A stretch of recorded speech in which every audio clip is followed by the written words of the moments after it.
out. Vice Chair Bollinger? Here. And Member Hall? Okay. And it's my understanding that Member Lear is on her way, so, but we do have a full agenda, so let's start. Because we have a full agenda, I just want to suggest this out front, that any items that we don't get to today, I'm inclined to have a July board meeting. That's not a form of punishment. It's just the reality of the work we do, and we'll need to do it. So if we need to meet in July, we'll do that. Vanessa, I have down for public comment Sarah Jones appearing online. And is she there? Okay. Hey, Sarah, good morning. Good morning, board members. Can you hear me? Yes. Wonderful. Thank you. And thank you for giving me a few minutes to comment on some of the topics you're going to be discussing today. I wanted to talk on two different rules as you've continued your conversation around UPAC. The first is on Rule 211. Draft 1 incorporates the requirements established in law by Senate Bill 312, which was passed in the 2026 legislative session. And we urge the committee to pass Draft 1 today. The other proposed drafts currently involve a lot of comprehensive changes beyond those simply required in 312, which we encourage you to wait for the results of the audit and some other information as you've continued to discuss over the course of the year. The other is Rule 312, the Code of Conduct. It remains unclear if the Code of Conduct is intended, or the changes in the Code of Conduct, I should say, is intended to address the non-licensed employees in a school district that are not currently subject to the 200 series of rules.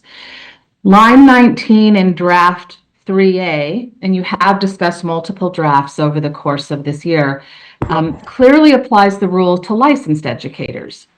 But licensed educators are subject to Rule 217 and all of the other 200 series of rules, which are very comprehensive. So there's language in the Code of Conduct amendments that simply duplicates Rule 217. For just one example, on line 76 in draft 3A, that's the exact language from R277 217 subsection 3 subsection 1. So again, it's just unclear if this is trying to only address the non-licensed employees that are not subject to 217 and apply the same kind of standards for non-licensed employees, or to actually duplicate what's in 217 into a code of conduct. And I think that intent just remains unclear. Thank you for your time, and I appreciate it. Sarah, thank you very much. We did have one other individual listed for public comment, but it's my understanding they will not be appearing either via video or in person. So with that, let me just note Chair, that... I apologize. It does look like we have somebody here. Oh, I apologize. I only have two people listed. Please come up. No, don't. I'm sorry. Please come up.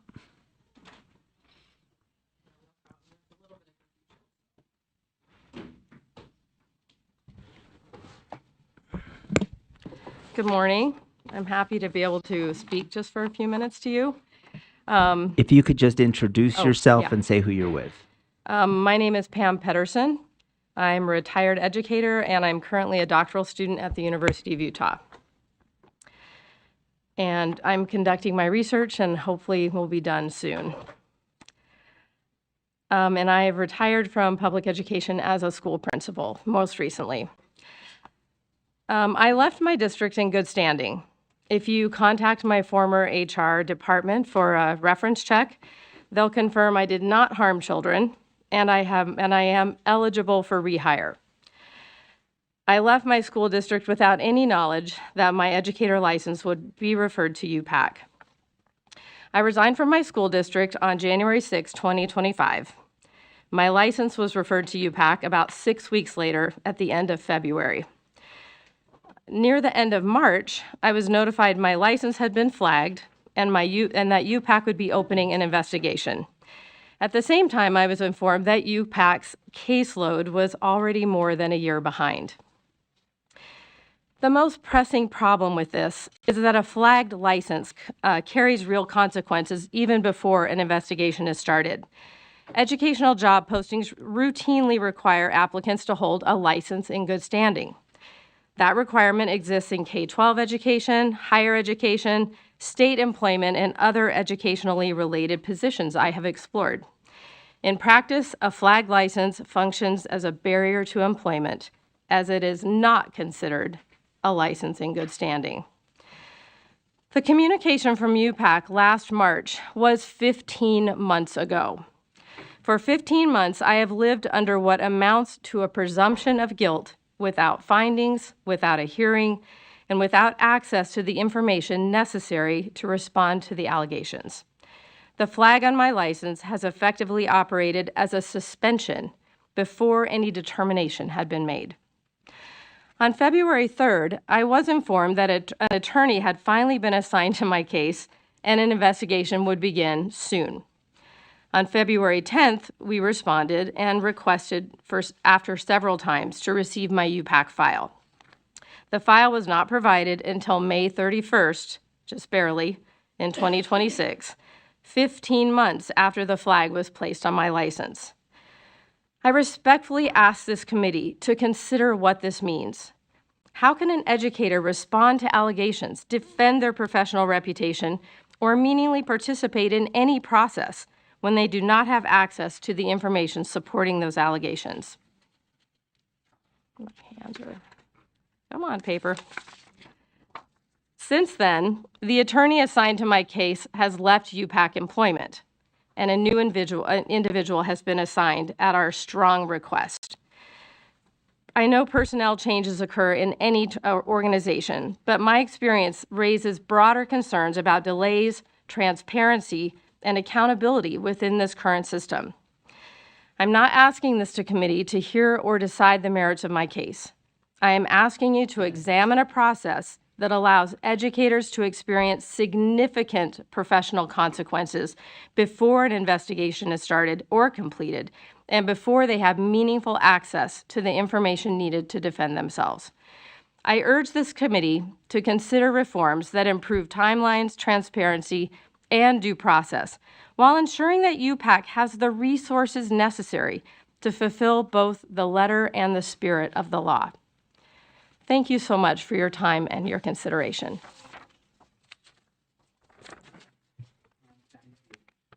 Thank you. Pam, thank you for those comments.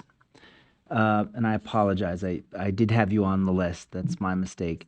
Anyone else here for public comment? Okay. With that, let's go to item 1.2, which is the Alpine School District waiver request. And let me note for the record that Board Member Lear and Board Member Longacre are both present. So let's start with 1.2, Alpine School District waiver request. Is anyone from Alpine? Okay. Thank you. Let's go to item 1.3, amendment to data sharing agreement with Department of Health and Human Services and Juvenile Courts. Amendment 1, and Director Chalice. Good morning, committee. I haven't been here for a little while, so I'm excited to be with you this morning. All right, so let me cue this item up. I'm Director Chalice, or Director Katie Chalice, Director of Privacy. As you can see, it has been a minute. And we do have several guests here today in case the committee has some questions. Sam Lee is online. He's from the Department of Health and Human Services. We also have here Annie Valdez and Zarina Okonovic from Utah Courts, and they're going to be available to answer any questions that the committee has. But I'll go ahead and cue us up. So this is an amendment to an agreement. The amendment simply extends the agreement for 1 year. The rationale behind this is that the data privacy team has been a little short-staffed for a while now, and we're interested in sort of renegotiating this agreement going forward, specifically getting some more specificity around the data elements involved. We're also interested in splitting the agreement into two parts. So we have one agreement with Utah courts and a separate agreement with DHHS. But we haven't had the capacity to do that to this point. And so the decision was made to extend for 1 year to sort of buy us some time to get those new agreements in place. And I think that's all I have to say, unless the committee has more questions about like the intent of the agreement or anything like that.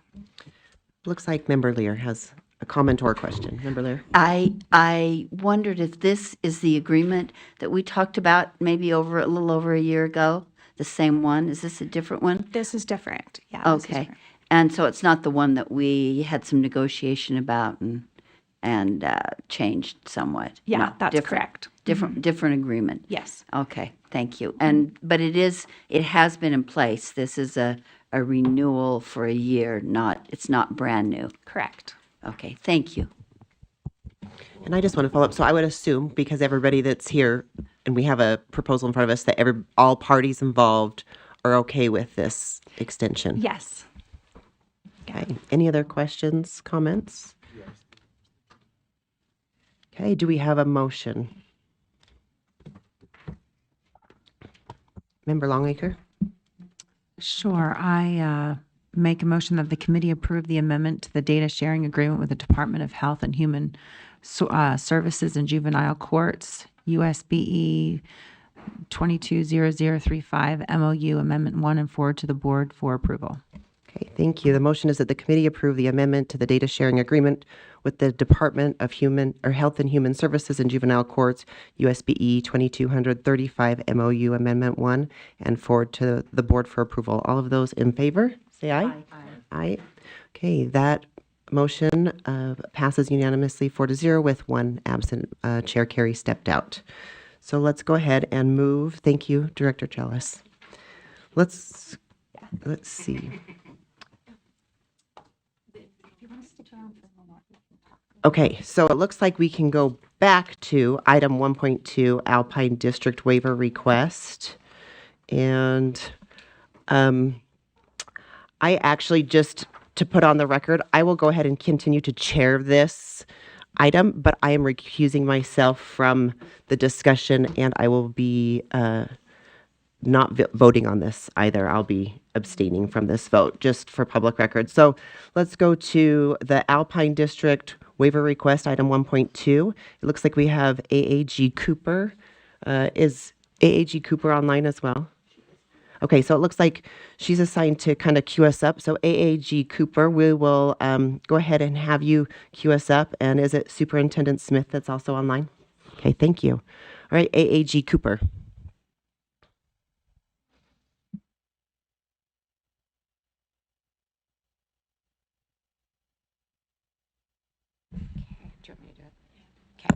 I'll take this one, Vice Chair. So we have before us an waiver from administrative rule from the Alpine School District. Essentially, they have their special education school sites that they would like to split into 3 in preparation for the overall district split. I will say that one of the questions that we had during our preparation meetings was whether or not this would impact things like funding, like school land trust or special education. And we reached out to staff and ensured that this will not impact any of the funding mechanisms. They believe that they can make it work for a year and then help transition into the 3 distinct school sites for all funding purposes. So wanted to let you know about that. And then if you have any other questions, I believe we have a representative from Alpine School District online. Do we know who's online for Alpine? Oh, okay. Hey, good morning, Superintendent Smith. Good morning. This is Joe Carey, Chair of Law and Licensing, and we can't see you, but we can hear you. Is that what you intended?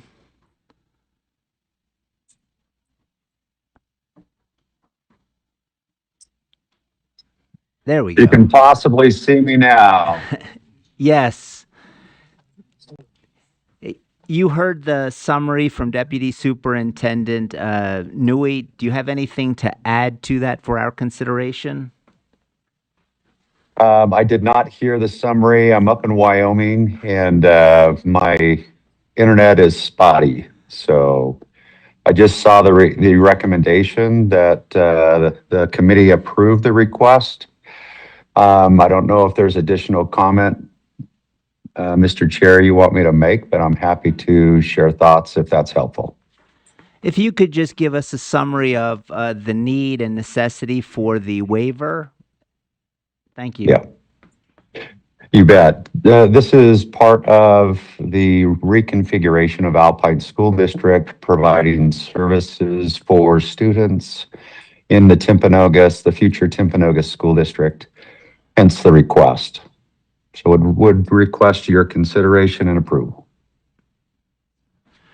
I guess I'm asking, what is the need? We understand the request, but this is a waiver request. That's my understanding. So I'm asking for the necessity of the waiver. We were told that we needed to request the waiver, hence the request. Yep. I see Board Member Lear has her light on, so let me go to Board Member Lear. I'm trying to understand what the waiver, what you're asking us to waive. And then I also had some understanding, and I forget from whence it came now, that all three of the new districts would need this same waiver, and it's coming through Alpine because that's the legal entity now.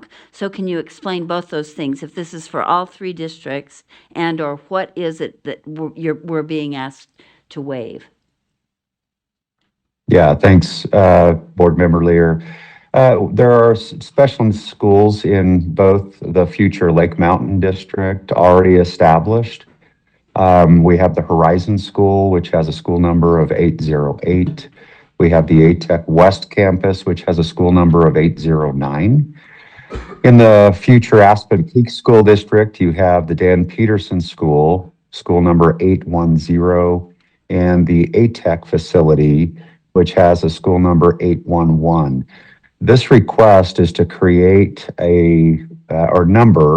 assign a number for the two schools that we are establishing for the future Timpanogos School District in the Orem city boundary.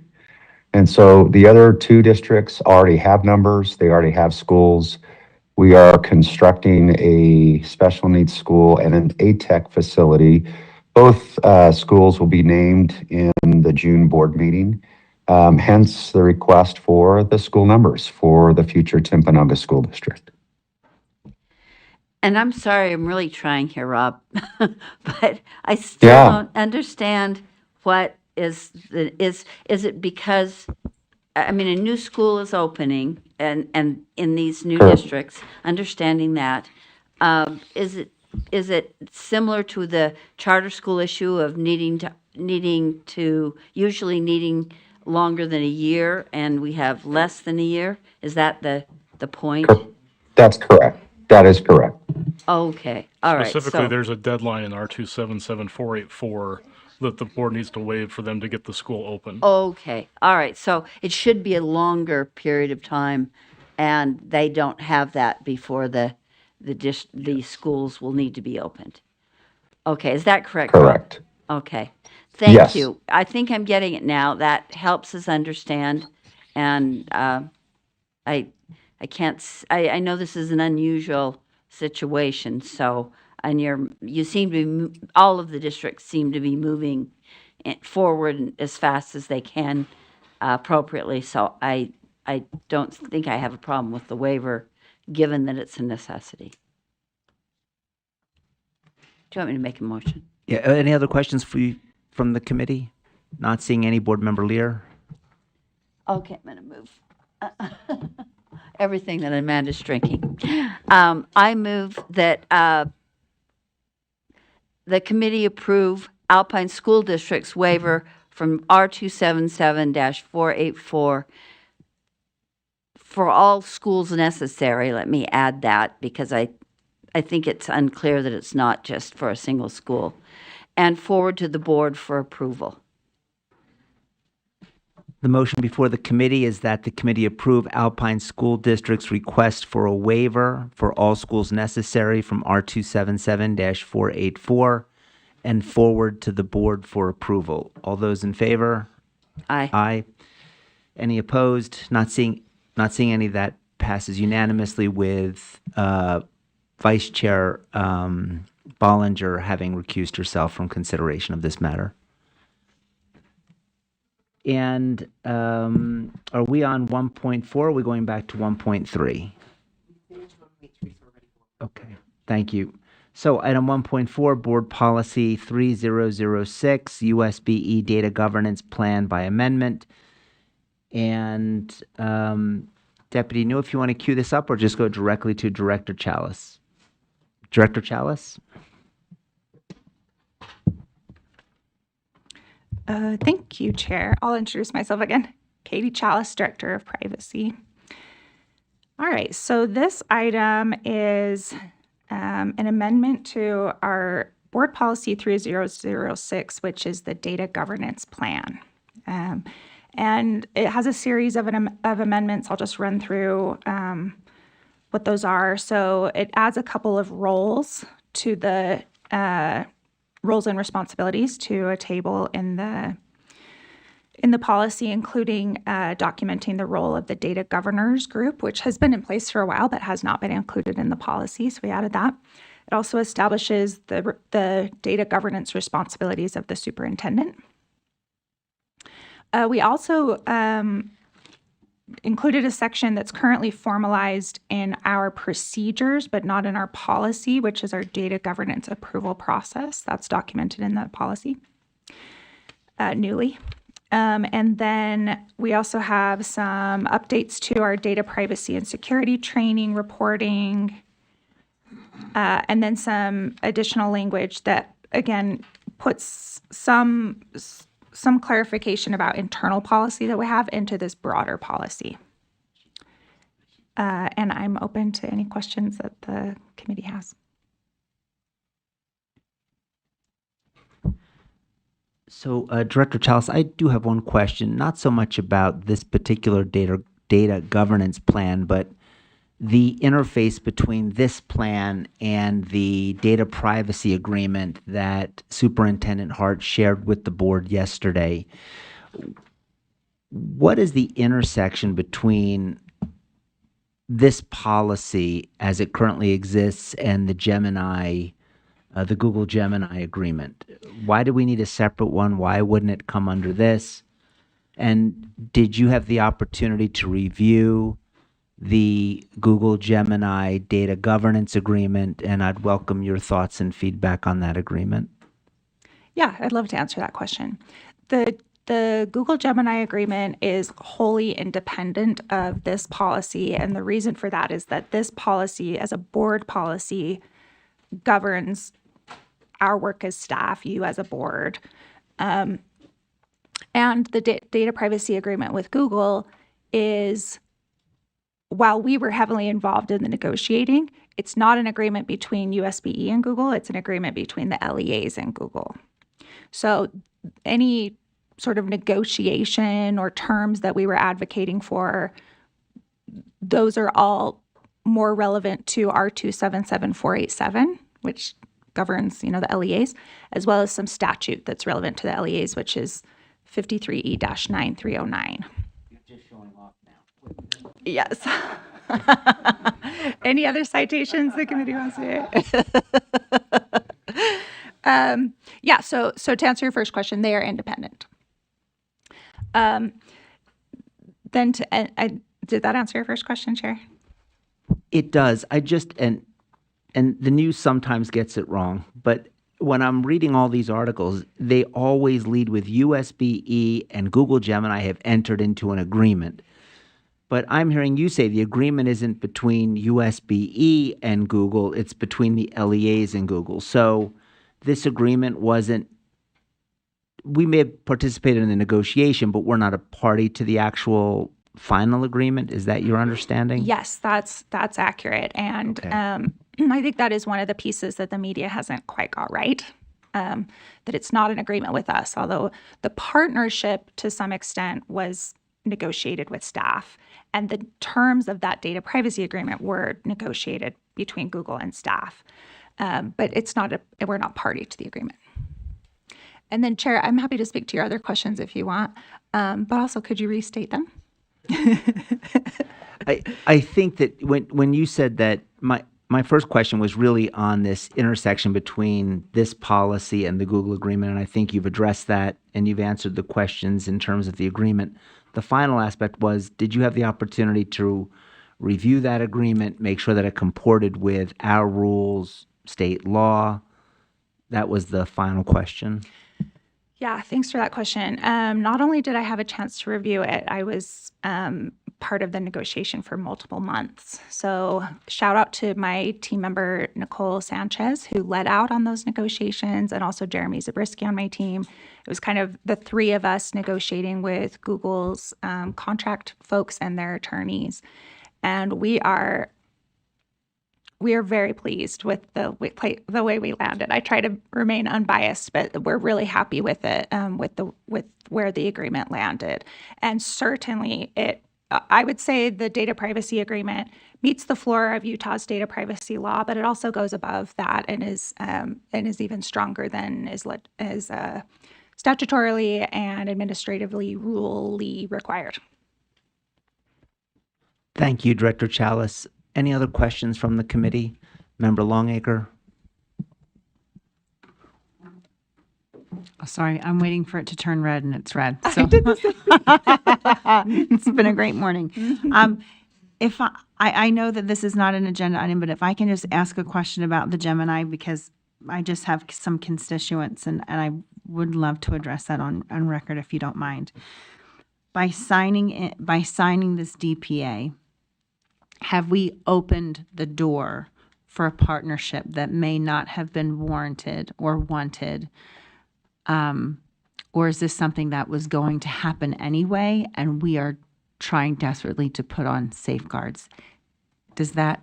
That question makes perfect sense, and I'm going to go tiny bit into the weeds. Okay. So the reality ahead of this data privacy agreement is that most districts and charter schools already contract with Google. They're not necessarily including Gemini in that agreement, but in some cases they are. But the vast majority have some kind of contract with Google already. Clarifying that is a Google for Education account, which has much stronger protections than like a privacy or like a personal account that you would have.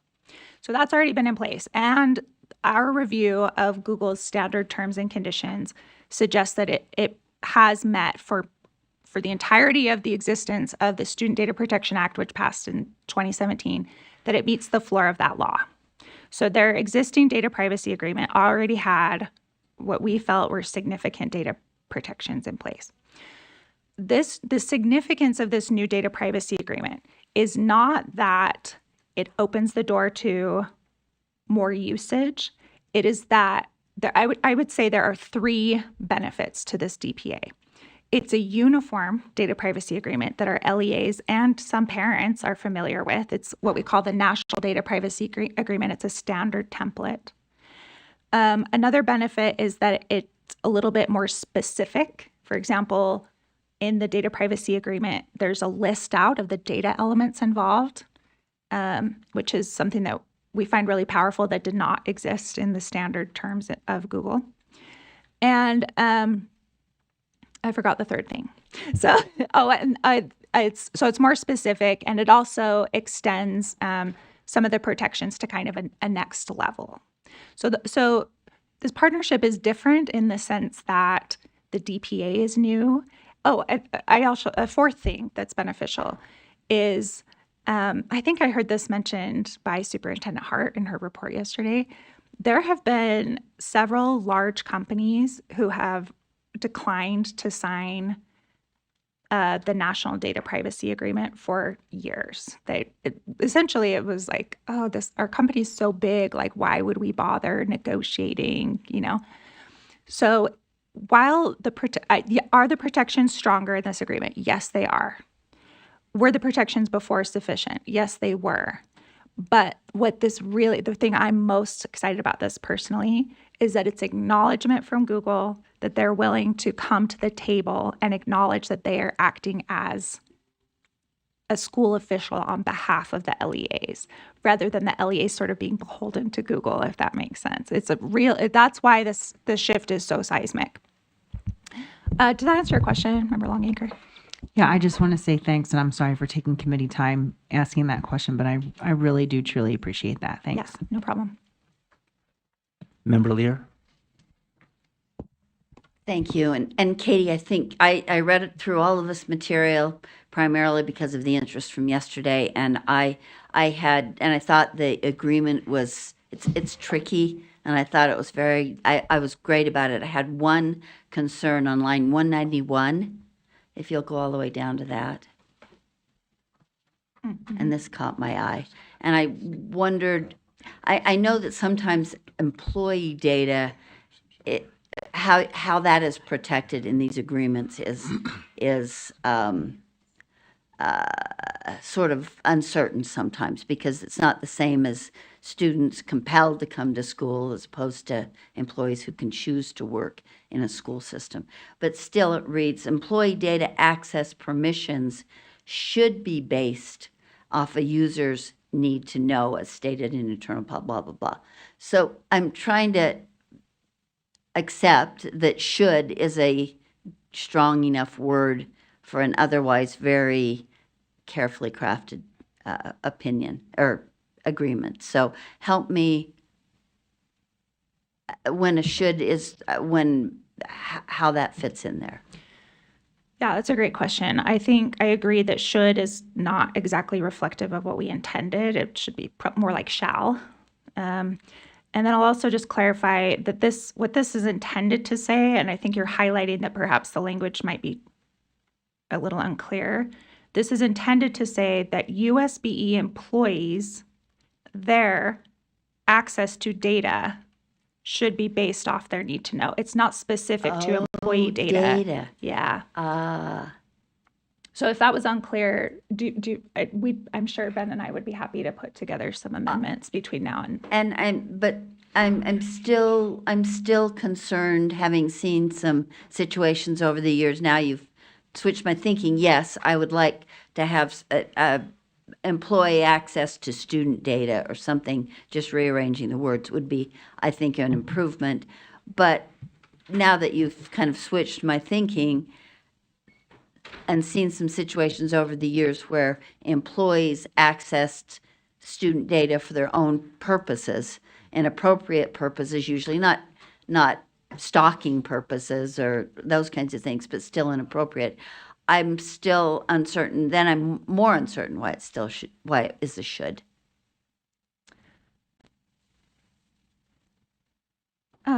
Yes. Is there a sorry, what is the question? I'm wondering why it says should when employee access to data is it even to student data has to be for their, even FERPA says it has to be for appropriate purposes, instructional. I don't know if I can't remember if FERPA uses instructional purposes, but legitimate something, educational purposes, right?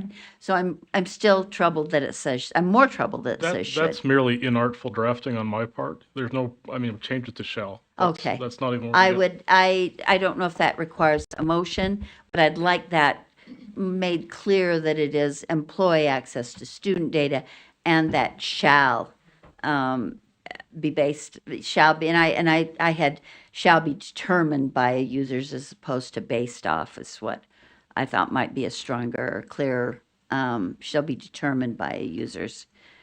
So if you want me to make a motion, I'll do that. Because it's in an agreement, and does that kind of a change necessitate going back to all the parties and having it approved, or is it non-substantive? Well, this is a policy and not a part of an agreement. So we would just follow I don't know, Ben, maybe we'd make a draft too for. We can just make a motion right there. Okay. All right, thank you, that works. Can I make that motion? May I make that motion? I move that the committee insert student after employee. So employee, that doesn't, employee, Maybe employee access to student data. yeah. Employee access to student data Should be. shall be determined Yeah. by, employee access to student data shall be determined by a user's need to know, as stated in internal policy 0508. Okay. Board Member Lear, just review that, make sure it reflects your understanding of the motion.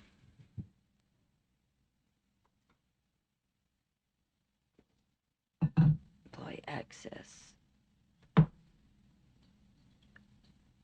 to student data Employee access to student data shall. be determined by, as opposed to based off. Oh, you want to change that? Yes, shall be, I just think based off sounds weird. Sorry. Shall be determined by a user's need to know.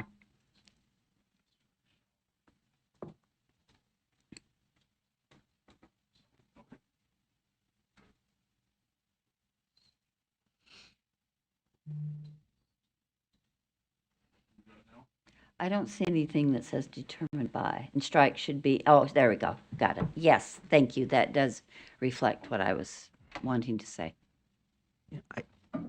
Maybe you and I are thinking the same thing, Vice Chair. Do you want to go? So can we just go back to the actual text? Employee data access to student, No, because student follows the word access, so it would read employee data access to student permissions. it should say, that's why it's hard to read it the way it's strike this and insert that, when I'd just rather see what it would say in the alternative. No, employing access to student data shall be determined by. Does that now make more sense? Access, permissions doesn't have anything to do with it. But if employees want to access student data, their access, that access has to be determined by on a need to know basis, not just a casual scanning of student data. If you've got a better way to say it, I'm open to that. I just want to be clear that it's access to student data, and I'm not fond of based off. Chair, may I ask a clarifying question? Please. And the reason why I'm asking about that is because typically when districts are setting up access for employees, it is a level of permissions. It's not like they can say you only, for example, an administrative assistant might get access to be able to see all students. They're not going to be able to only assign a few students the way the systems are set up. So that's why the word permissions, I think, makes sense to me in practice, is because they typically set permission access to student data. There are not levels. Yes, there are there's levels of permissions where teachers wouldn't have access to all students in the whole district or in the whole school. They'll only have access to students that they actually teach. Right. So there's levels of But permissions. administrators have more access in districts. Exactly. Level employees have greater access. I understand that. I don't know how to fit permissions in there. I think this is different language, but I think I wonder if it could fit after the word access permissions. maybe that's the jargon, and if you want that it doesn't make sense to me, but if that's the jargon that's used, then I'm okay with that. Go ahead, Katie. Yeah, I think so. I agree with you that the strongest way to determine access is through access controls, including permissions. I do believe if the committee's comfortable with it, I think that degree of technicality is captured in that internal policy that we're referencing here. So I think the language as written, I think captures the concept, and then the technicality of how that's achieved is in internal policy 05-08. But I also think adding the word permissions after access would also convey the same meaning. So I think you could go either way. is my I'm- subject matter. If that makes the committee more comfortable, I'm fine with that. I just want it to be clear, those two things, that we're talking about employee access to student data, not access to employee data. And then I would prefer not using based off. So those were my two concerns. And they are satisfied if you put permissions in there or if you do not. Or if we do not. So do you want me to try again? Your motion, I understand the language and the intent, but it's really the committee's decision. I see Board Member Hall has his light on. Not to this. Oh, something else. So Board Member Lear, it's your motion. Let me take his question and I'll clean up this motion. That's I good. tried to do that, but he said it's on something else. I thought you were asking me if it was related to this motion. That's Yeah, a I- My different question, motion it's not. It's altogether. related to the DPA. I just wanted to ask one more question to Director Chalice, if I could. Can I do that? Okay. All right, Director Chalice. I hate to keep bringing this up, but just want some clarity on this. And I thought Dr. Hart did a great job just kind of breaking this down for us yesterday. But even last night, receiving more questions about the DPA, does this open up the floodgates to more AI use in our schools? Does it kind of give a like, hey, you can hit the throttle on this one now that we've signed this DPA? Can you help me answer that? Yeah, I'm happy to answer that. The short answer is no, I don't believe it does open the floodgates. The discretion about whether to use AI in a school remains the decision of the LEA. And they're making that decision based on the desires of their constituency, their determination of what's best for students. Nothing about this data privacy agreement will change that, in my view. There have also already been and continue to be several other AI products that that schools can partner with safely. That those agreements are negotiated with and maintained by UETN. So it's not novel in that sense, and the discretion remains with the LEAs. Okay. Does that answer your So question? there doesn't need to be a statewide panic that, Yeah, I just speaking openly, I think this is an overall win because it strengthens that data protection relationship, right. but it also does not really change much in my view. Does it strengthen in the sense that we can't use students' information to help influence AI models? Does it strengthen it that way? Yeah, I kind of, as I mentioned earlier, those prohibitions were already in place Okay. before this data privacy agreement. So it neither opens the floodgates nor drastically changes the data protections. As I mentioned earlier, it's more, the most powerful part of it to me is that the new data privacy agreement is more specific and it's in some cases symbolic that we've had this giant company come to the negotiating table with a relatively small state. That's the exciting part to me. But in terms of data protection, I don't think it changes much. If I were to speak to a parent, I would explain that this is mostly kind of like a policy change and less of a technical change or less of an implementation change, if that makes sense. Right. Okay. Thank you. Appreciate it. So Member Lear, how does that motion look?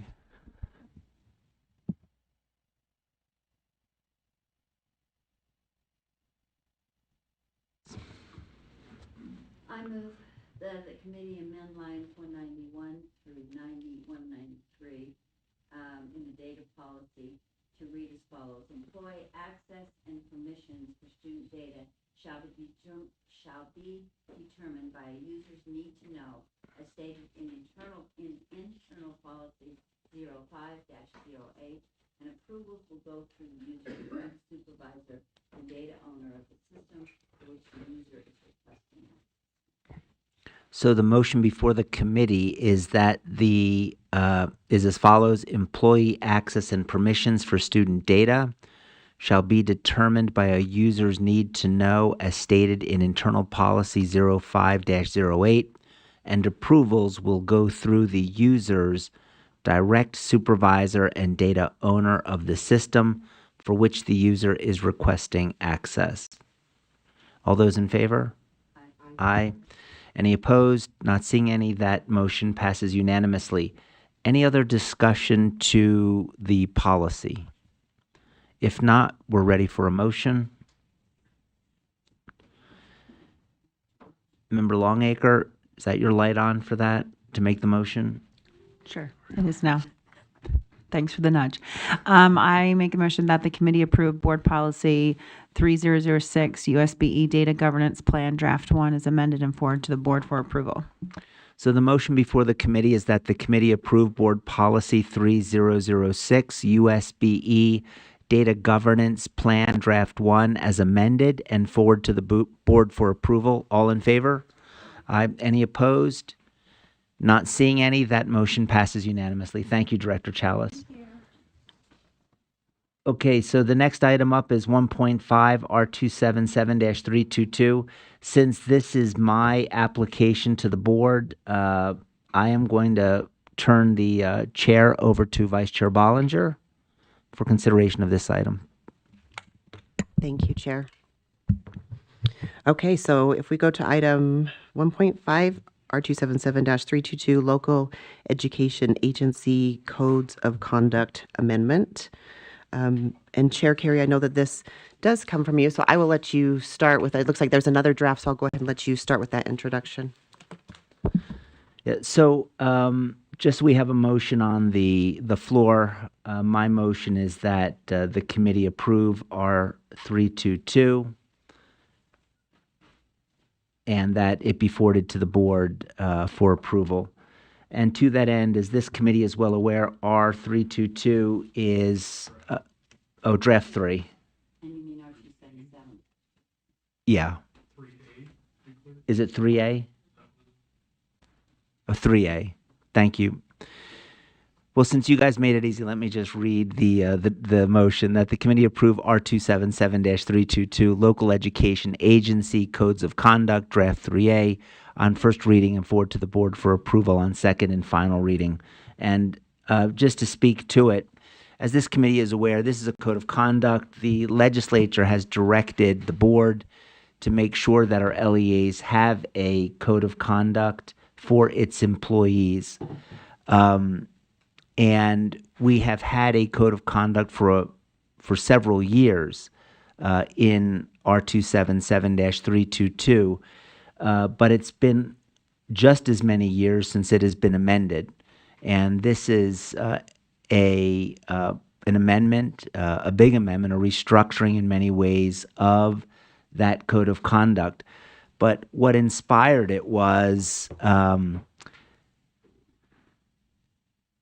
it seemed like a never-ending stream of stories in the media. And last night after we finished our board meeting, I went back and just double-checked, and I just want to share a few of those with you, of these stories.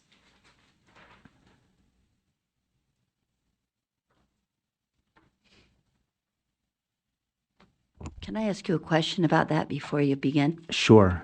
I'm just wondering, are these validated beyond the media? Are these actual validations of events and incidents through the LEAs that were involved?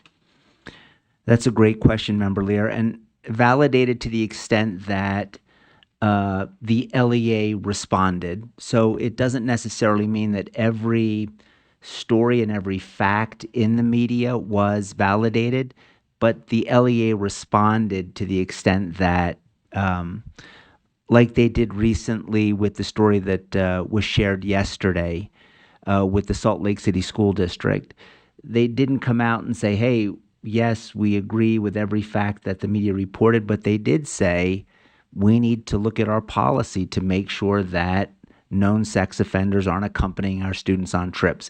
So to that extent, yes. Every LEA in every situation that you're going to talk about. Is that Yeah, is that accurate? I believe so.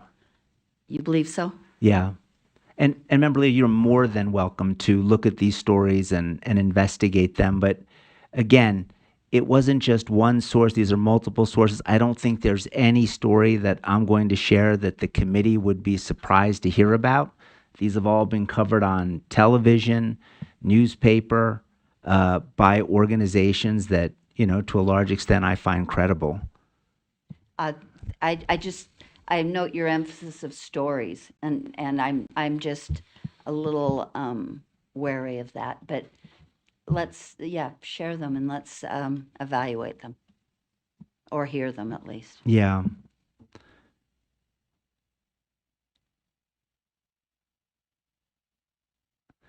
So let me start with this because my phone is in the process of not cooperating. So let me start with this, which is, and this is basically for the public, and that is that in our schools, in many of our schools, it's more likely that your student runs into and interacts with a non-licensed educator than a licensed educator.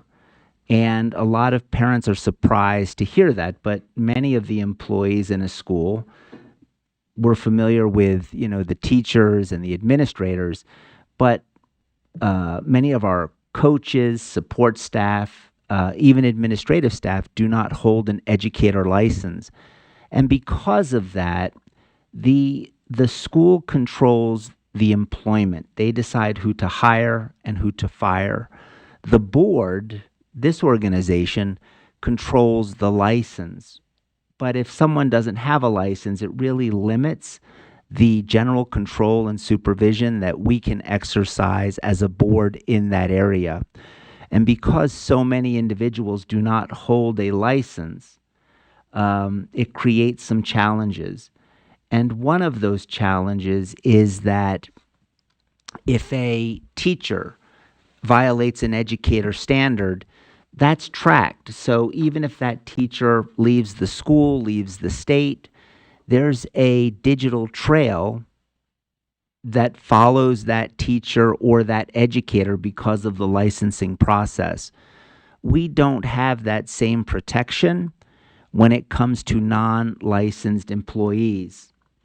And I know that this body, we looked at a case recently where there was a non-licensed individual who had gone to 5 different schools in the same district. Now, I was stunned by that. It's one thing when you're like, well, they're leaving District A, they're going to a new district, then a new district. The report was that this individual had been to the same school 5 times. 5 different schools in the same district. And eventually, that matter was brought to UPAC not because of the individual, because they don't hold a license, but because it involved a licensed educator. So we don't know as a board the nature or extent of any issues and how deeply they run in our schools because we do not have an effective way to monitor and track behavior which should not be happening. So 322, this change is an attempt to address that by doing 2 things. One, looking at conduct by our non-licensed educators in an aggregate way, not tracking individual non-licensed employees, but saying in these categories, how many times do we see this happening? How many times do we see this type of conduct reappearing? And then to a smaller subset regarding sexual related offenses, we do collect those names and we do collect those particular instances because we want greater visibility. When we collect those names and schools and LEAs associated with that individual, that data is marked private, so it is not subject to the Open Public Meetings Act or GRAMA. So it protects, as it should, those individuals until there's a determination as to the merit of the allegations made against them. So that's the thrust of the biggest changes made in this proposal. Thank you, Vice Chair. Okay, thank you. I'll start out. I do have a few questions, and I do appreciate the intent of this. Obviously, protecting children is a top priority, I think, for everybody on this committee and on the board as we've had discussions. The first question I have is the change on, it seems like the original 322, if I go back to the current version or the version that's in place right now, it's a code of conduct not just for employees, but also for contractors and volunteers who would have unsupervised access to students. The way I read the current draft of 322, it seems like this would just be employees. So if a LEA hires a contractor that then has access to a student or a volunteer that has access to a student, they would no longer be responsible for adhering to a code of conduct. Was that the intent, to take out those actors in education and only have staff and staff members? And if so, then I am a little bit concerned about then allowing these contractors, third-party contractors or volunteers. I feel like it opens another door of concerns for me, especially a volunteer coach. You could have a volunteer coach that is, background checked, but if they're not held to the same standard, then an incident like we saw recently in Salt Lake District could continue to happen because they're a volunteer and not a employee. So just wanted to know if that was the intent, if that was just missed in this. Just curious to know if you could answer that for me. Yeah, so I think, and that's a great question, Vice Chair. To be clear, the law requires us to have a code of conduct, and it requires the LEAs to also have one that is no less stringent than the ones we pass. I've spoken to several superintendents, and every superintendent I spoke to, they have a code of conduct that covers volunteers, that covers contractors. Just due to the complexity of this issue, I wanted to start with something, and we start with the employees. And that does not alleviate or relieve the LEA from covering and protecting students by covering volunteers, contractors, or anyone else that they want to address. I have a question to that, speak to that. Sure, go ahead, Member Lair. I'm interested in these superintendents that you talked to. If they said they had policies that covered volunteers with significant access to students and contractors, that I'm sure that those policies, or let me ask you, did those policies also cover the employees that we're talking about? And why do you find it necessary to just do a piece of what the LEAs already have policies for? Well, as I've been on the board 4 years, but when I looked back at how many times this has been amended by this board, it hasn't been. And I just felt we had to do something to protect the students, and I wasn't willing to wait and do nothing. So I looked at this and said, to me, the biggest piece is those individuals that are in the schools every day that have, in most cases, the most contact, in many cases, overnight contact. And I looked at that and said, that's the employees. And that's where I started, because I just didn't want to continue to do nothing. Now, my hope is that once this is passed, we can look and we can start looking at these other aspects. But I just didn't want to give the impression that there was this area that nothing was happening in. The LEAs in many cases are, and they do have policies over those areas. And so you're not satisfied with those LEA policies. Is that what you're saying? Oh, I'm saying in many cases I am, and that's why I didn't feel this need to say, well, let's tackle the volunteers, let's tackle the contractors, because as I learned, those LEAs already have those policies in place. And yet, just one more comment, and yet the policy that is currently in place covers those individuals, covers volunteers with significant unsupervised access to students, also covers the third-party contractors. So you're proposing moving to a policy that actually has less coverage than what we have currently. I think as a state board, I think that it doesn't reduce the coverage because the LEAs have those areas covered, and I'm not looking at that type of policy here. I'm focused on employees here.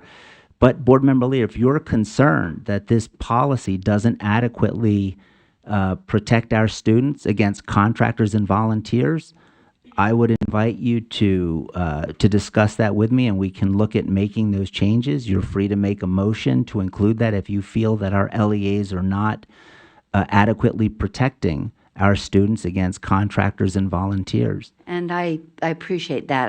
I realize any board member can do that, but I also feel like it should be a collaborative effort, that we should, rather than individually talking to superintendents that remain nameless, that we can actually sit down together, including the Utah School Employees Association, who has a big stake in this. And that person has never been invited to the table. We've never had that conversation. So I'd prefer it to do that in a collaborative way with individuals. But I appreciate the effort. I just feel like that what we have currently actually provides better coverage than what's being promoted now. Yeah, I disagree with that. And again, if you feel that the students aren't being protected adequately, you can make that motion. You can work with the LEAs that you feel are under protecting the students. I just don't see it that way. But again, I'm happy to work with you. Should this pass during the 60 days or so that we have before the full board to make those improvements. And I'd rather do it with a group of other collaborators. And I'm happy to meet with anyone that you want to bring to the table that way. Happy to do that. Thank you. Director Asmussen, can I ask you a question about this specifically? So I do know that a lot of LEAs already have policies in place for code of conduct. I would assume it's also because we require it with this current policy. Yeah. So my question is, if we take that out here, is there any other policy or rule that we have that would require them to have a code of conduct with volunteers and contractors? Or if we take this out, could then LEAs choose to not have those? I think the latter. I'm not aware of any other rule that would require it.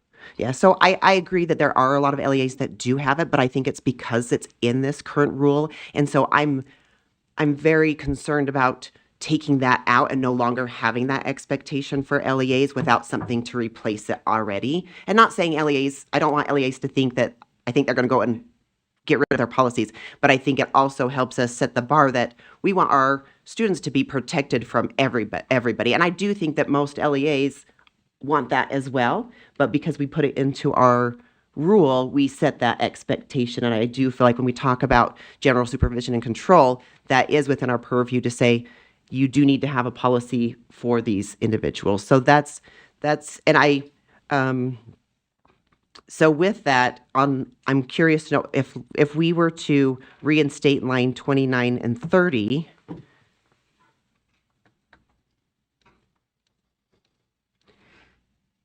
if that then, I know that this is a complex, it has a lot of changes.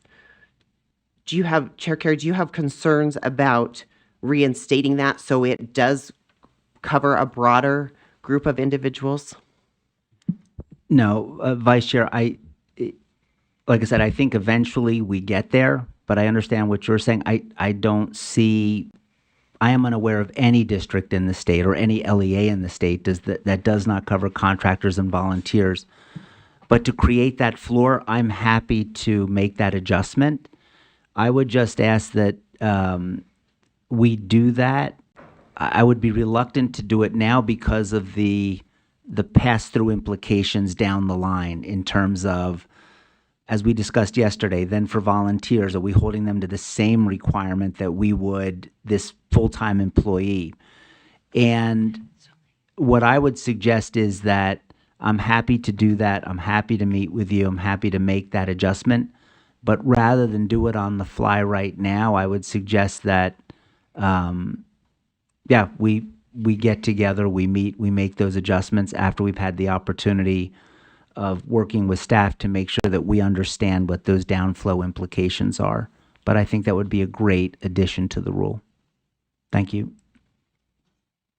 With that being said, I'm curious because I do have several amendments to address. So I'm wondering, just I know you had mentioned we have a long agenda.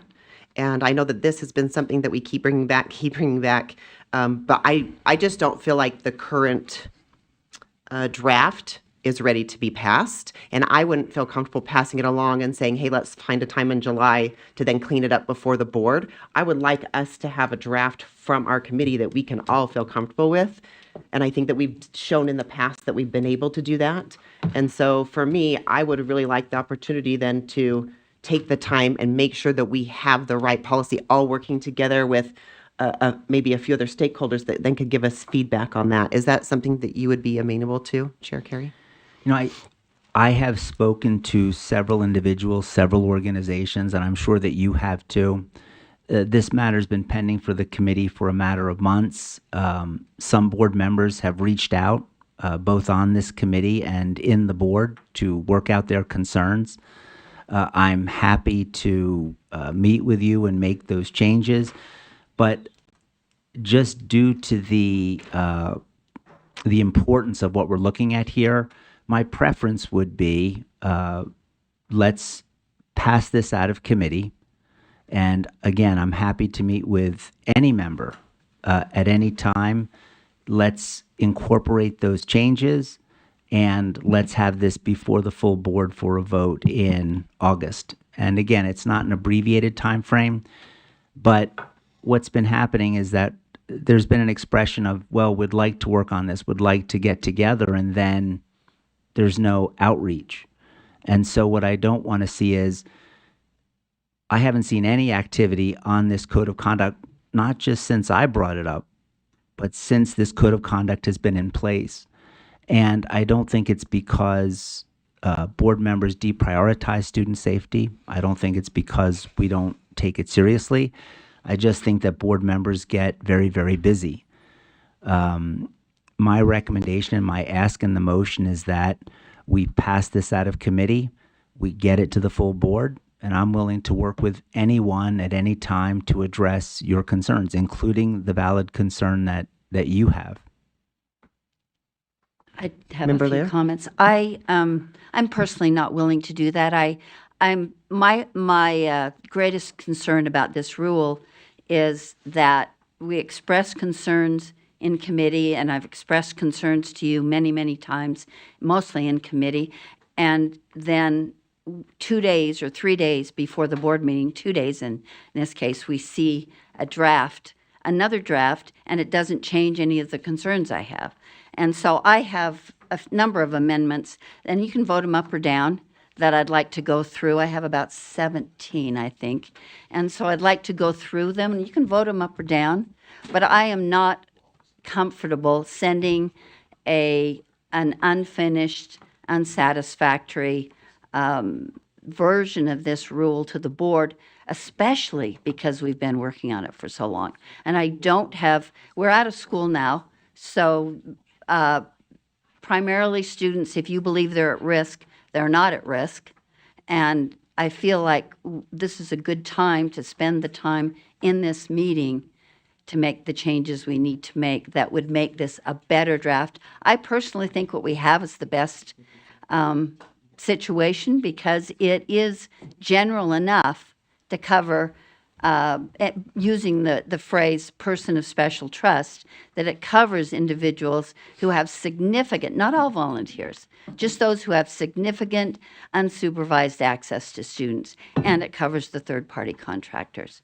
And again, the genesis of this was because risk management was concerned that LEAs did not have these policies in place that cover these other individuals. And I think risk management said, get something in place at the agency board level. And we did that. the individual at the time was very conscientious about not only providing the model policy, carefully covering all the individuals that risk management had a concern with, and then following through that all 160 LEAs had that in place.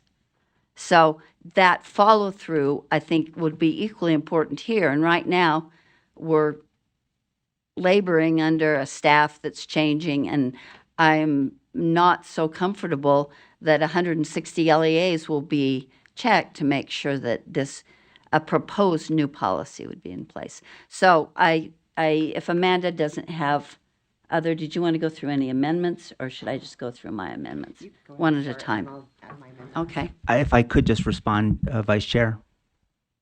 Yes, I apologize. I forgot that I was leading this Yeah. up. Yeah. Go ahead, Chair Carey. Yeah.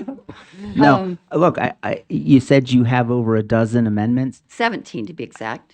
And sometimes people say that almost like, and I'm not suggesting you are, but sometimes that's made almost like a threat, right? Oh, not at all. No. And not that's at why I all. said I didn't think you were doing that. But I don't look at it that way. I'm glad. I don't think this rule has seen amendments since it was instituted. And that's the problem. And I don't think you've probably made any amendments to this rule since the time you've been on the board. And I would argue not even argue, I would say that's because I thought it was a very well-written policy with great follow-up. How many policies do we actually follow up and make sure that 160 LEAs have the policy? And That's so required. I welcome the opportunity to discuss it. I'm happy to discuss it here and make your motions. But again, should this pass out, I still am willing to meet and discuss the items that may succeed today or may fail. Thank you. So I'll Okay, just go ahead, start. Member Lear. Sure. On line 70,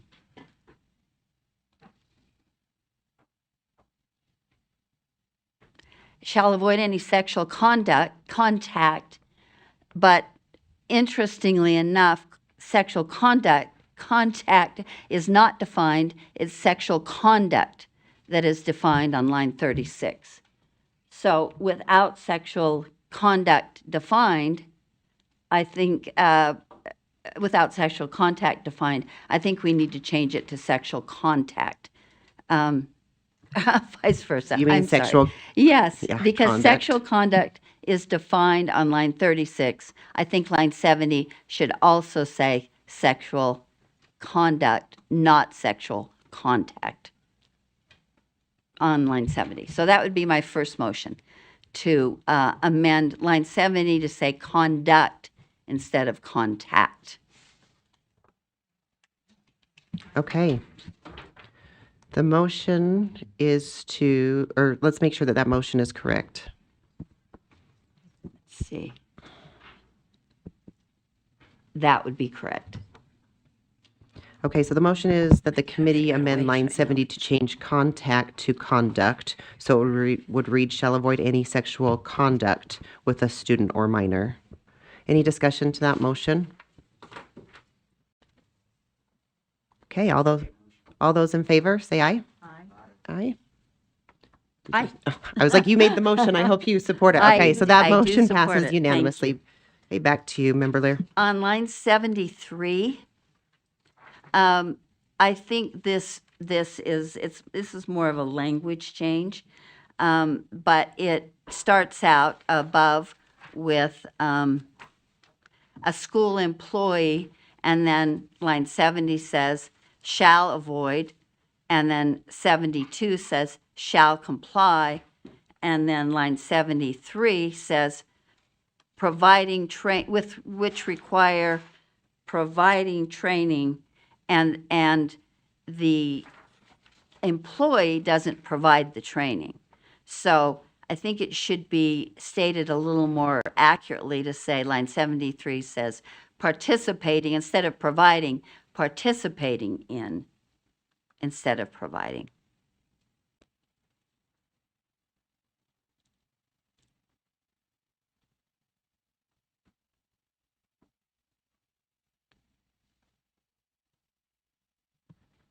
Okay, let's make sure that motion gets set up correctly for you.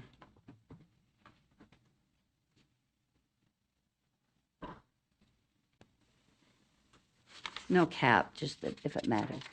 No capital on participating.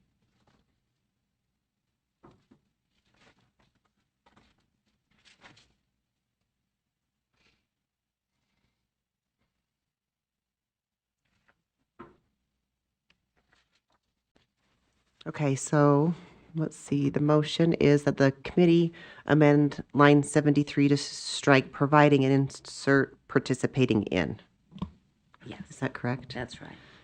Member or Chair Carey? Yeah, I think that's a great suggestion, great motion. I guess my question on this motion is, so this section is talking about a required model policy.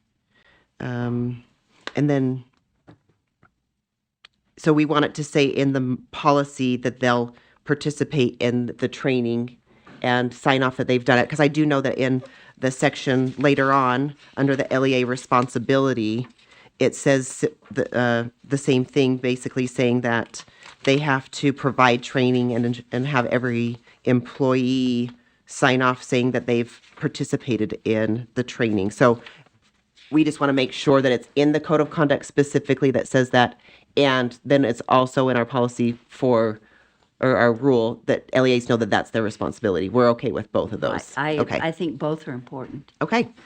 So the motion is that the committee amend line 73 to strike providing and insert participating in. All those in favor say aye. Aye. That motion passes unanimously. Back to you, Member Okay, Lear. and I need to go back. I'm sorry, I skipped over one on line 67, 66 and 67. And this illustrates one of the concerns I have with changing this language without more discussion with the Employees Association as well as the as well as licensed educators. So on line 66, we're again 65, a school employee, and I appreciate that you've taken out the any time of his life or her life and limited it to while on school property or while acting within the scope of employment. So it's limiting to that area. Shall avoid boundary violations. Now we know that educators shall abide by R277-217, which defines boundary violations for licensed educators. But now we're telling all school employees, perhaps confusing those licensed educators as well as those who are not licensed by saying, no, you just avoid boundary violations. And so I'm concerned about the word avoid and would like to change that, even though I heard specifically from the Utah School Employees Association executive director that his greatest concern was that school employees would be held, school non-licensed employees would be held to the same standards perhaps that licensed employees were. But I can't see any other way, the way this is written, to make it clear to licensed employees that they can't just avoid boundary violations. They shall not violate boundary violations, even though that reuses the term.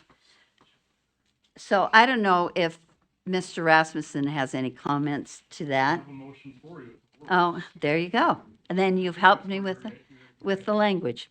Let me just ask Ben if I can, please. Is that all right? Oh, I'm sorry. I keep forgetting Amanda's chair, and you're sitting over there in such an imperial way that I can't get past it. So is it okay if I ask a question? To Yes, Mr. please. Rasmussen? Director Rasmussen. So, is it a concern to you, or do you think this could be a little confusing to employees, Well, I think licensed I employees? think the language can certainly be better written there. I think making it clear that we're not just avoiding, we're not doing it, I think would be more in line with the expectation. Okay, so I would, as written, I appreciate that, Ben.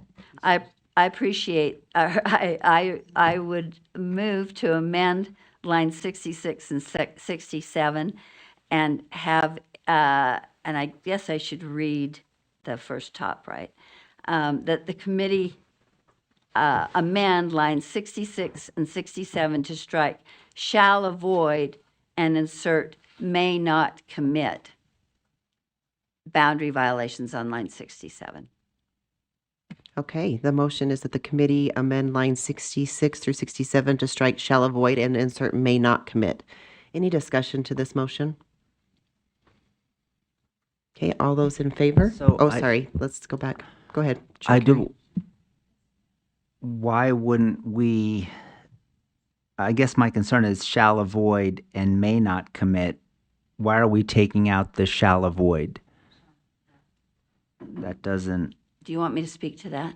I was asking Director Rasmussen since it's his language. Say it again. Yeah, so and maybe I just misheard it. I thought we were just going to add may not commit to the shall avoid, so it would read shall avoid and may not commit. Well, I think that, I mean, to me, the clearer way to say it would just be you can't do it. You're not trying to avoid doing it, you're just not doing it, would be my thinking. That's what I tried to say there with that drafted language. And so you believe that it's stronger, the proposed language that you're suggesting? I do. Okay, then I'm fine with that then. Thank you. And let me right now state a concern I have, because I think the shall avoid is probably better language for non-licensed employees, because they're not held to the professional standard. The 15-year-old sweeper, the assistant bus mechanic, the person that's maybe checking on the electrical system in the school. So I really think that the shall avoid should apply to non-licensed people, but then that confuses the issue because licensed people are also school employees. So, I mean, it could be that the better language is that non-licensed employees shall avoid and licensed employees shall not commit. That's probably the more technically accurate language, as I would speak. So I think now giving that thought, I think I'd rather switch to that so that we don't have a requirement for the non-licensed employees. It's not realistic. Because some of the boundary violations, if you go back to R277-217, are very casual relationships, those kinds of things, texting, that I think could be easily take place with non-licensed employees. If I may, problem is though that this all applies to any school employees. You'd almost have to divide that whole section into two and rewrite it. I mean, you could do that, but you'd have to create one set of rules then for the licensed and one set of rules for the non-licensed, the way this rule is currently set up. May I ask just a clarifying question? Because I understand with the code of conduct, the desire to be very clear. We also know licensed educators are held to these other standards of R277-210. So I wonder if there's a way to maybe make it broader where it's still addressed, but not have to split those into two, especially because unless like Director Rasmussen's saying, maybe this does need to be written in a way where there is a code of conduct for those separately. You know what I mean? Like, I'm just curious to know, because especially if we're going to add in volunteers and contractors, like that's a whole other level of concern, I think, that needs to be addressed. And I agree, and I think that's one of the reasons that the previous code of conduct was written very generally, because it was able to cover all employees in a more reasonable way without the specificity that then would bring confusion between licensed employees and non-licensed employees. We didn't, unfortunately, get this draft until a couple days ago, so I wasn't able to create the two different scales and ranges. So under the circumstances, we're either stuck with shall avoid that might confuse licensed employees, or try and change it to speak to both licensed employees and non-licensed employees. Unless you have a better Well, I'm just suggestion. looking at our current code of conduct rule. I'm looking at the current R277322. And it says, And it says, and this, the way that we have it written, it says that it basically outlines what needs to be in a code of conduct, but it says a statement that a staff member shall avoid boundary violations as defined in R277210 with students, and then it goes on to list a bunch of things and part of that. So that's the interesting thing to me, is that we have had that portion in our current code of conduct. but it doesn't have exactly the language from Right.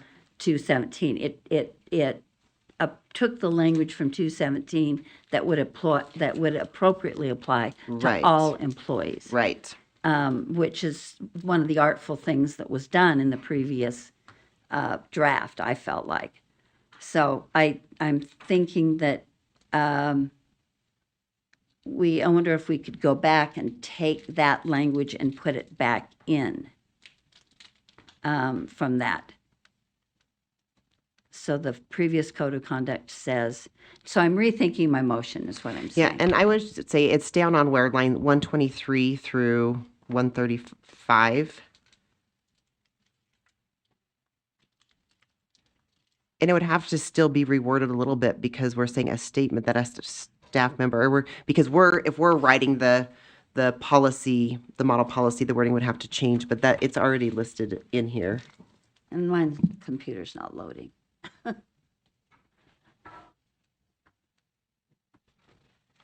Let me see if I can do a retry.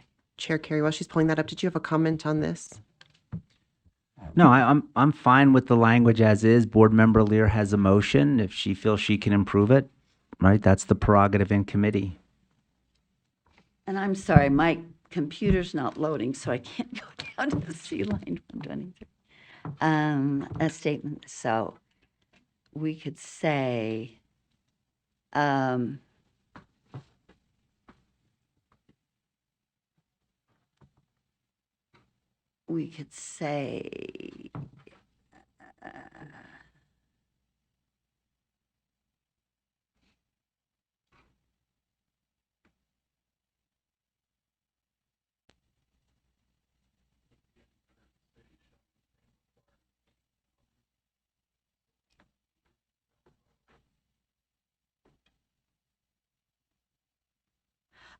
it probably would be shall, say that again, Ben.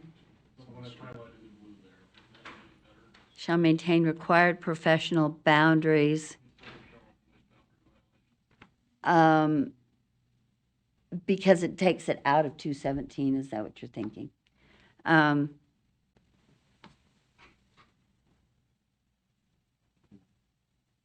Which may include, do you think I wonder if we should list the ones that are listed now, because they are more general. But I think that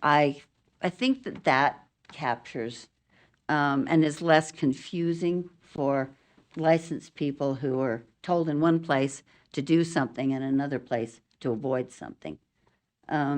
So I think let's go with that the committee amendment to strike shall avoid, insert may not, and insert shall maintain. Thank you.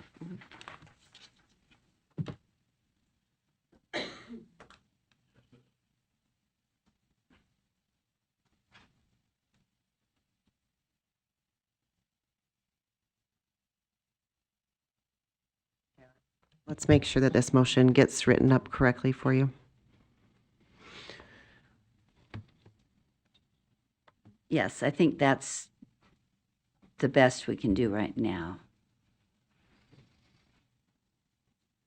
Okay, so the motion is that the committee amend lines 66 through 67 to strike shall avoid boundary violations. And I wouldn't say as defined, because that, I think that boundary violations specific to licensed educators should not be applied to non-licensed educators or employees. So I think I'd rather leave off the shall avoid boundary violations. And I'm sorry, you already said that you'll strike that. and insert shall maintain professional boundaries. Yes, because I think that is more of a general statement. So that would be my motion on Okay. lines 66 and 67. Okay, so the motion is that the committee amend lines 66 through 67 to strike shall avoid boundary violations as defined in R277-210 and insert shall maintain professional boundaries.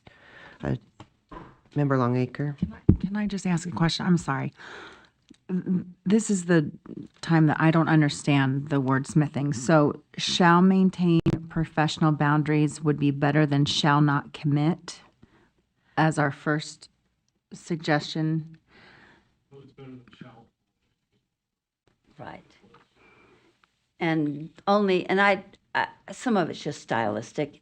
The reason I prefer this is because professional boundaries is a more commonly understood term without putting us right into the rule that is required for licensed employees, but that I was cautioned by the Utah School Employees Association to say those boundary or those definitions, we would really believe that those definitions in that licensed educator rule should not apply in the same way to school employees. Okay. That's why. And I Thanks. know that's a kind of a convoluted explanation, but I think professional boundaries is a broader statement than boundary violations in a specific rule. Okay, Chair Carey. Yeah, I'd speak against this motion. And the reason I like, and I agree with the question asked by Member Longacre, which was, I think the stronger language is may not commit boundary violations. And the reason I like that is boundary violations have been defined. We know what they are because we've defined it in rule. When we talk about maintain professional boundaries, there's a whole host of questions that come into play. Which profession?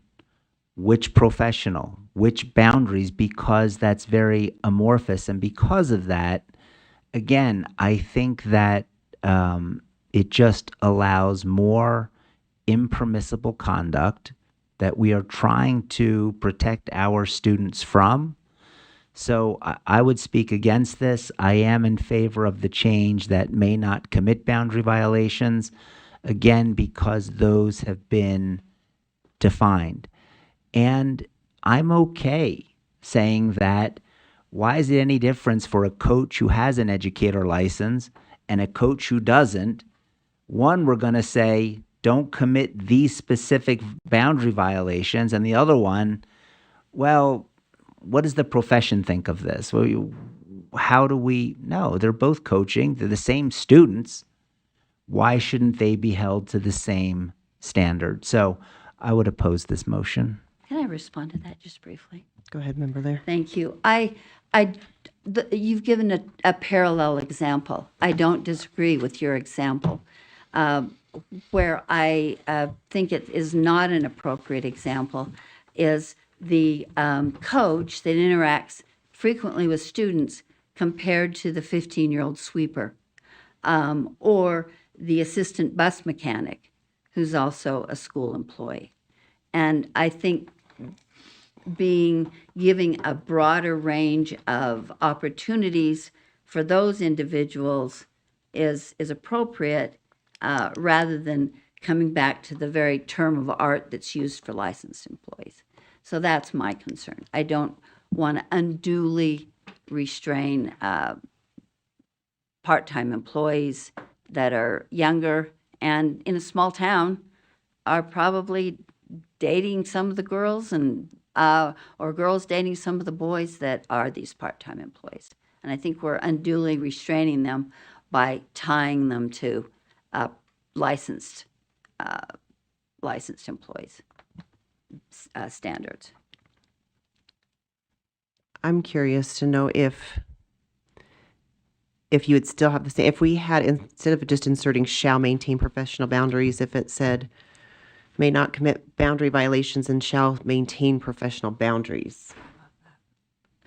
Because I think the point of, like, when I look at the definition of boundary violations, it's like sexual abuse and physical abuse and those types of things. And even if there's a sweeper or what, I don't think they should be committing those No, they things. should not. So I'm wondering if you'd be, and I could just make the but just wondering Go your ahead. thoughts. Okay. I think that's fine as far as I'm concerned. I think that captures both of the concerns. I'm still a little worried about the differences between non-licensed people and employees, and then licensed individuals who absolutely must comply with R277-217. Okay. So I think I'll make a motion or amendment to Member Lear's motion. So it would read, to insert, may not commit boundary violations and shall maintain professional boundaries.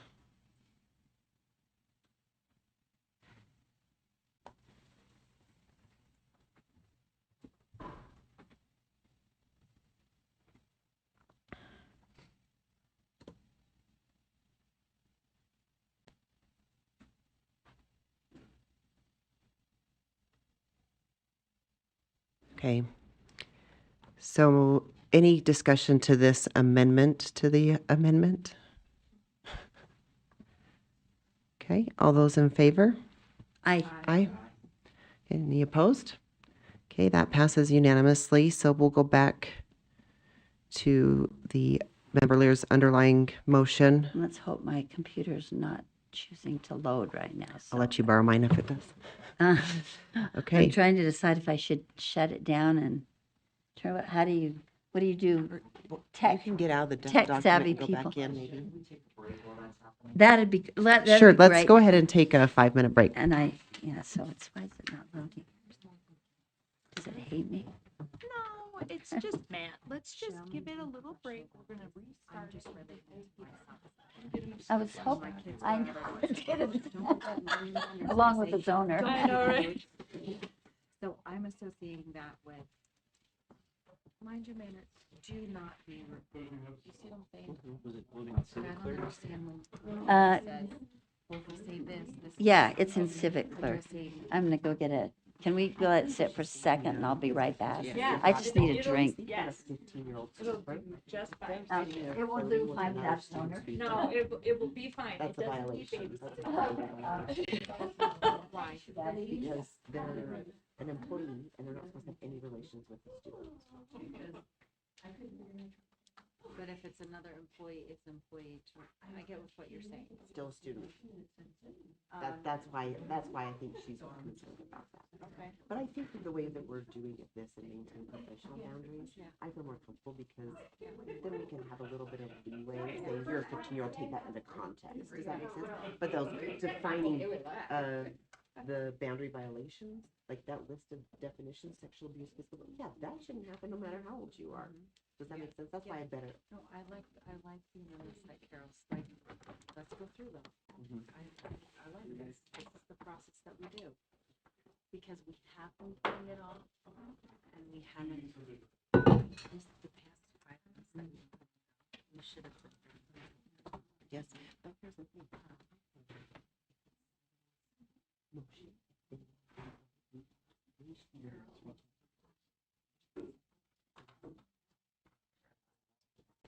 Practice isn't no place in the court for Okay. You can't bill $300 an hour nowadays. Okay, let's see if I get there. Okay, and here we are today. And here we are here. Here's the bylaw that I wanted to.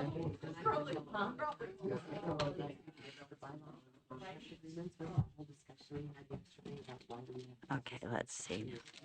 My next one's on So those that we don't have 84. just are. Let's see if it goes all the way. Hey, look at that. I think, So far, so good. yeah. I'm wasting your time, I call you and we spend an hour on the phone. Okay, Thank you. Looks good. Thank you very much. Let me know if it comes up. Okay, I will. I'm ready. You ready?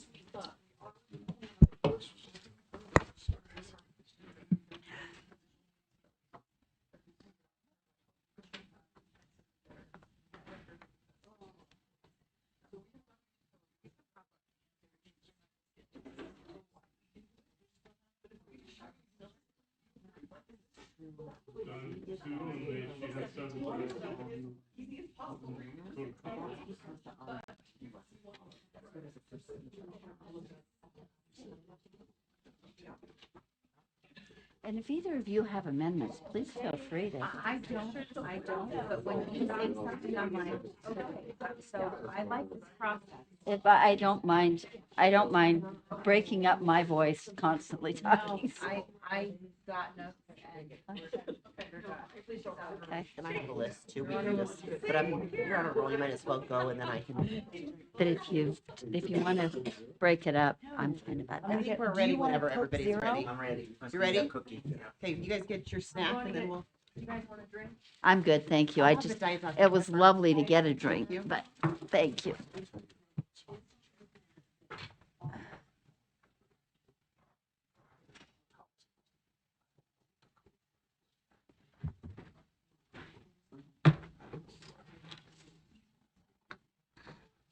Wish I'd had this paper copy last night.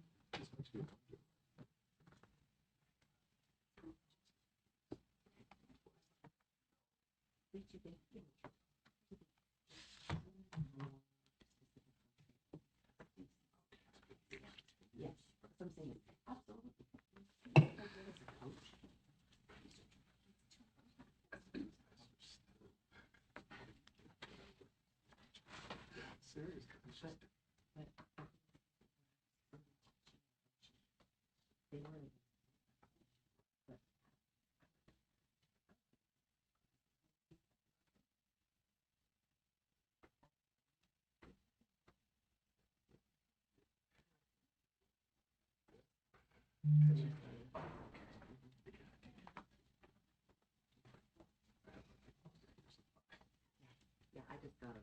Yes, so I'm going to. That was exactly what I just did too. Anyway, so I'm excited. But anyways, I just wanted to tell you I noticed.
All right, I think we all are set. We have computers working, we have My drinks. computer's working. Okay, Thank you. if we can go back and pull up I think we have a motion that we were still working on.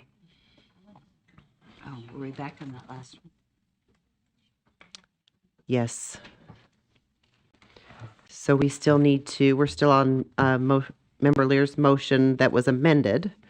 So the motion is that the committee amend lines 66 through 67 to strike shall avoid boundary violations and insert may not commit boundary violations and shall maintain professional boundaries. Any discussion to this motion? And that was your motion. that was your Yes, with the motion. amendment. No, No discussion? Okay, all those in favor, say aye. aye. Aye, and that motion passes unanimously. Member Lear. Okay, I'd go to line 84,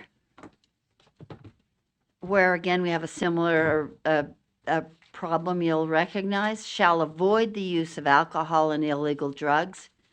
That is not something that we want either licensed or non-licensed employees to just avoid. In fact, again, it would be conflicting with the boundary violations in R277-217 if we were to leave it that way for licensed employees, so they could easily say they were avoiding them but slipped up. So I would propose that that reads, shall not use alcohol or illegal drugs while on duty or participating in a school-sponsored activity.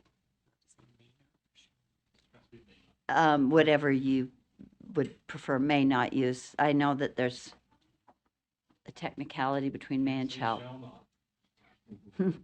I'm happy either way, may not or shall not. But I definitely want to punish them forcefully if they do. Okay, so the motion, let's make sure that the motion reads correctly, Member Lear. The committee may not use alcohol and illegal drugs while on duty or participating in a school-sponsored activity. Yes, that's accurate. Okay, so the motion is that the committee amend line 84 to read may not use alcohol and illegal drugs. Chair Carey. Just one question for Director Rasmussen. We have use of alcohol and illegal drugs. Would that be better if it read or?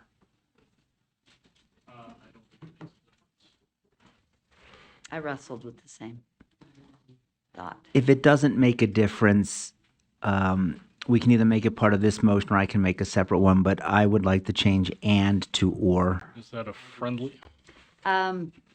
Yes, that's fine. But explain to me why, because both of them mean the same to me. I think they do too. That's why if he prefers that, I don't care. They mean the same either, because we want them to, they can't use them separately to kind of get Dr. Seussish on us. We cannot use them together. We cannot use them separately. We cannot use them in your bed. You cannot use them in your head. You know, so I don't think it matters to me if it says or. Sometimes it does matter, but in this case, I don't think it matters. Okay, so the motion is that the committee amend line 84 to read may not use alcohol or illegal drugs. All those in favor say aye. Aye. Aye. And that motion passes unanimously. And down to line 86, we have a similar problem. Shall avoid the use of prescription drugs. And I would, at first I kind of balked at that and thought, should that be the same for licensed and non-licensed employees? But then as it finishes out the sentence, while on duty or participating in a school-sponsored activity, and then also in a manner that impairs judgment or professional. So clearly, we have seen some circumstances where educators are using drugs that are prescribed, but that if they impair their judgment or professional performance, that's the problem. So I would also say that should be prohibited. Oh, I'm so sorry. I can't figure out how to get this in front of me and get that in front of me. So I would say that should also be prohibited. Do you want to read your full motion? Yes. So it would be that the committee amend line 86 to read, may not use prescription drugs, and then the rest of the sentence continues on. Okay, so the motion is the committee amend line 86 to read may not use prescription drugs. Is there any discussion to this motion? Okay, all those in favor say aye.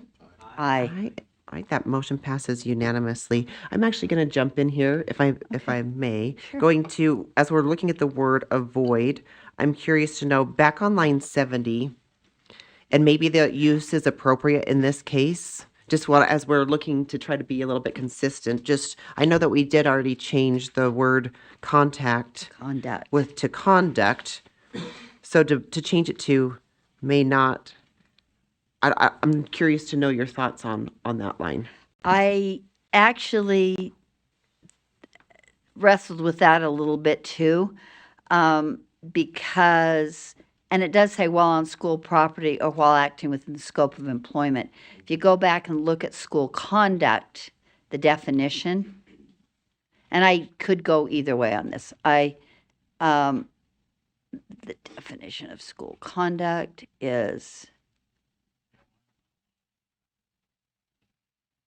on line 36. Means There shouldn't be any place where you have sexual conduct with a minor or student. And here's where I wrestle with that, Ben, and that seems so obvious, but in maybe my hyper concern about overreaching, it means it's so broadly defined on line 41. Any verbal, so he can't text. So the part-time bus mechanic cannot text his girlfriend with any verbal, written, visual, digital, or physical act or communication sexual in nature. So he can't say This isn't a girlfriend. This is a student student or minor, minor. student who might be, student's 18, bus mechanic is 22. You still don't want him. They still can't. And that's why I just skipped over it. But if anyone else, if you want to make that motion, Amanda, and the other thing that caught me as you go down further, romantic or sexual romantic expressions, flirtation, innuendo, suggestive language. I don't want to police that. I don't think it's policeable, frankly, for part-time employees who are close to the same age as young men and women that they would interact with possibly. So I because of the things, not of course, sexualized speech, comments, jokes, narratives, but when it gets into romantic expressions, and it's so in the eye of the beholder, that gave me pause. But if you want to make that that motion, I think it's worth discussing and seeing if other people have different opinions. And I would like to maybe direct that to staff to see, are there any concerns with the way that sentence on line 70 is written with the shall avoid?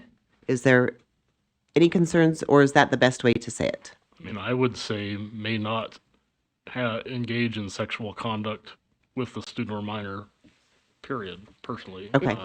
It doesn't say, though, in the course of their employment or during the school day. Well, It says while on school property or property. while Oh, acting I within the didn't scope catch of that. Where employment. It's in the sentence. I would strike that part because I don't think it's appropriate or ethical anywhere. But if it's I mean, some of it is so.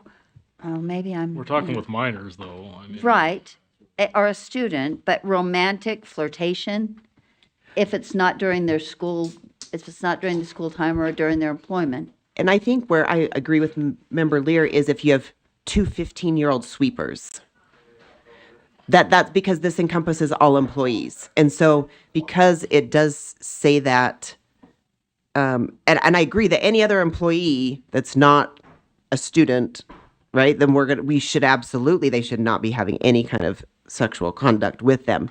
But when we talk about, now that we've broadened the scope of sexual conduct to just romantic involvement, that's where I'm a little bit concerned. So maybe what I'm going to do is go ahead and, Director Assman, if you can help me cue this line 70 up to the wording you said. And I think what we need to do is then eventually go back and look at the definition of sexual conduct to make sure that it fits with what we want to have happen for all employees. I think that's how we address that concern. It would be appropriate to ask the AAG if she's concerned about overbreadth, or is it purely a policy decision? And this is probably new to you, so welcome to our world. But is it appropriate if I ask? Sure. AAG Cooper, if you want to come join us on a microphone. if you want to move your seat up there, you can. That's fine. And when you start, will you just introduce yourself as you speak, just so we can get on public record who's speaking? We might have more questions. See, it only takes her a bit. few hours and we're getting her more comfortable. Maybe you want to stay closer.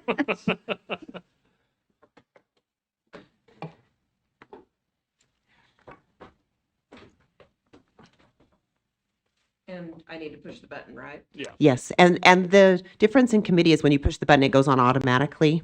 Oh, okay. So, and as long as it's red, then you could be on a camera. I don't want to be on the camera. That's okay. You can certainly decline the camera part of it for me. But this is AAG Cooper, and I do have concerns about the overbreadth of how sexual conduct is defined, because you're criminalizing, well, it's not criminalizing. Just so you know, as background for me, most of my career I was a prosecutor and I handled the kid cases. So I'm very sensitive to things that victimize children. So when you start treating language the same as you do the actual conduct, it always makes me a little nervous. I'm also concerned about trying to conflate your student workers and your regular employees with this one size, trying to make it fit everybody in that particular environment. But as you're talking about the 15-year-olds that are sexting with each other, I have to be honest with you, what I'm sitting here thinking in the back of my mind is that that's actually technically a crime, even though they're both underage. So I think there's a different way to get to where you're trying to go. I understand what you're trying to do is protect the children from the adult employees, volunteers, whether they're licensed or unlicensed. And there was a question earlier, I believe that Chair Carey had asked about why they were being treated differently when it's the conduct that we're concerned with. And I agree with that too, but the reason that you treat a professional differently than you treat someone who's unlicensed is because that they are held to a higher standard. Mm-hmm. So what we've got to decide is how best to get to the protection of the kids regardless of the status of the person who is the offender. So that's more, I think, what we need to focus on is what's going to protect the kids regardless of what the status of the offender is. And I don't know that helped, but that's what my thoughts are. Well, and I don't know, didn't see anybody not agree with you on that. I'm concerned about both how do we do that and the fact that we have language in here. Oh, and you took away my year-old, oh no, now it's in here on mine too. The language that is broader under sexual conduct. Right. The definition that is, keep going up. Oh, this way still. Yeah, that's right. That there's a big difference in my mind. And tell me if this is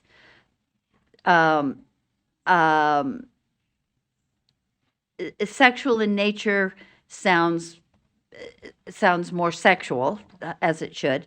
But things like romantic expressions, because it says romantic or sexual expressions, and then standalone flirtation and innuendo, and then electronic, digital, or social media communications of a sexual or not okay, but of a romantic nature might be okay. Well, my question for you on that is, where is that line? What I consider romantic, somebody else might consider sexual. What I consider flirtatious might be over somebody else's line. So why can't they be divided into the clearly sexual, which is the contact, the abuse, intercourse, those type of things, and the just inappropriate personal relationships between adults and students not related to them? Would that be something that we can do right now and divide them that way right now? And I think we should, because I'm not willing to wait and have a draft 2 days again before and not be able to clearly kind of review it and consider it with the legal advice we have here. So, Vice Chair, a suggestion just on the screen there. I don't know if that would help limit this and make the current definition of and that's right, it's sexual coming to Amanda's conduct court right now. more bearable, but we could amend line 70 to read, an employee who is an adult may not engage in sexual conduct. That's better. Oh, that is better. What about, another thought I had, this section doesn't seem to have on school property or during the regular school or while participating in an extracurricular activity. Legally, what do you think about that? I think that you can put whatever strictures on employment that you feel is appropriate on that. Again, you're talking about conduct that could be or is bordering on criminal anyway. If we're talking about somebody that is engaging in conduct that is going that direction with a minor, and you certainly have provisions that they cannot commit felony offenses. Right. Perhaps you want to look at maybe adding in or misdemeanor offenses of a sexual nature to catch it, and that way you don't have to get that specific in this portion, because even if they're not convicted of it, they're engaging in conduct which could be considered criminal. Even if it's just a misdemeanor. criminal. Right. I mean, because some of Utah's statutes would be misdemeanors that would be felonies in other cases. So I think that I would broaden that to catch those as well, especially if you're not going to try to change it here. So where would we put the felony misdemeanor language? Do you have a suggestion for that? And I shouldn't be, this is your and amendment. I'm curious to know, even going back to line 36, if we go back up, I think maybe originally this was addressed on line 40, where it says a staff member and student, because that's the piece, right? Like the student to student piece. And again, because I also don't want, the only concern I have about just saying an adult may not have sexual conduct, I don't think students should engage in sexual abuse or sexual battery with other students. Does that make sense? Yes. And so I think going back to my motion, I think I would like to make the motion to make the change, and then I think we need to come back and address the definition of sexual conduct Okay. to then fit where we need to be, just to move us along. Because I do think that we can go in circles here. Chair Carey. Thank you. Yeah, I just wanted to make sure that this is clear, because it's been suggested that maybe this provision would apply to someone who isn't on school property or who isn't acting within the scope of their employment. So as I understand it, and to be clear, I'm looking at line 65, and this is under the required model code of conduct. A school employee, so this is only going to apply to school employees. And then we say, while on school property or while acting within the scope of employment. And that was designed to cover off-campus, off-school property, trips, events. But there are these threefold limitations on the application of this rule. And we did it to make sure that we weren't targeting private behavior between consenting adults, whether they're a school employee or not. But certainly, while they're on school property, certainly while they're acting in the scope of that employment, we don't want this kind of behavior, whether it's on school property, on a bus, the Dr. Seuss thing, right? Like anywhere. But again, we also recognize that our oversight and supervision is limited to this context. So lines 65 through 67 governs the time, place, and manner of when this rule would apply. Thank you. Just a follow-up question on that, because I'm wondering if and we're kind of going off of my original motion, but that's okay, because I guess I'm chairing this part. But I'm wondering, to your point, Chair Carey, is if that wording while on school property or while acting within the scope of employment needs to be right on line 65. So then it Yes. applies to A, B, C, D. Because currently, the way I read it, it would only apply to A. Unless I'm That's wrong, please exactly correct my me. question. That was my question as Does well. that make sense? It does, and I went back and forth on this as well. If it would make the committee feel better, I have no objection. I have no objection to doing that, but I can see why you could make the argument it just applies to itself, but that wouldn't make any sense in a way. But if it, for clarity, I think putting it on 65, I don't have any objection to that. And here's, Okay, Member Lear, go ahead. here's my competing concern, and I haven't resolved it in my own mind. I absolutely was thinking the same thing about student or minor, all of this, but then you get down to shall comply with all federal, state, and local laws, shall treat students with respect. Some of those, I think, apply even for school employees should apply broader than just on while they're on the job or while they're in an extracurricular activity. That's my concern. Well,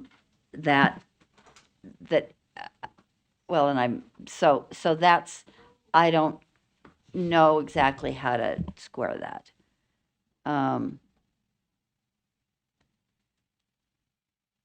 Is that, you see what I'm saying? Yeah, I do see what you're saying.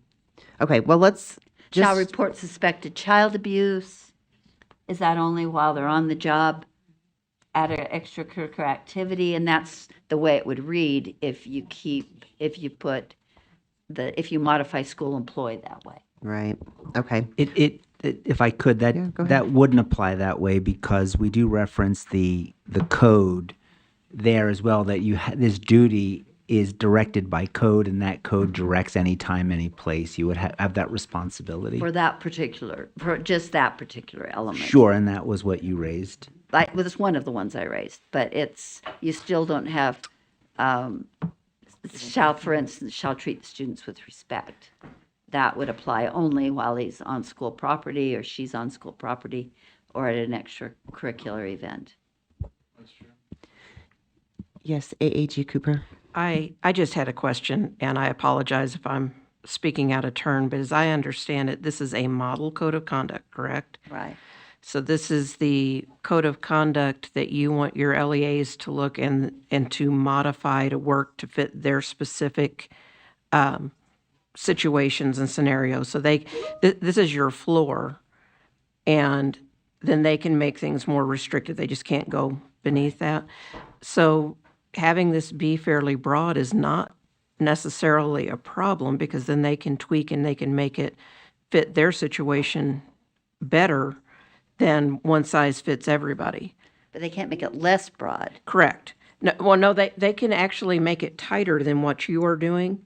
So they can make it more restrictive than what you're doing. They just can't make it easier than what you're doing. That's funny. I would not have thought that, but I trust your advice. Okay, so maybe for now, let's go back to the first motion. And as I'm reading these, we have that wording while on school property or the scope of employment listed with several of these. So I think that once we get to that part, we can decide if it's better to change it in one swoop. I don't know that it applies to every single line, though, so I don't know that that's appropriate. So let's go back to the motion for line 70. That is that the committee amend line 70 to read, who is an adult may not engage in sexual conduct. Contact, yes.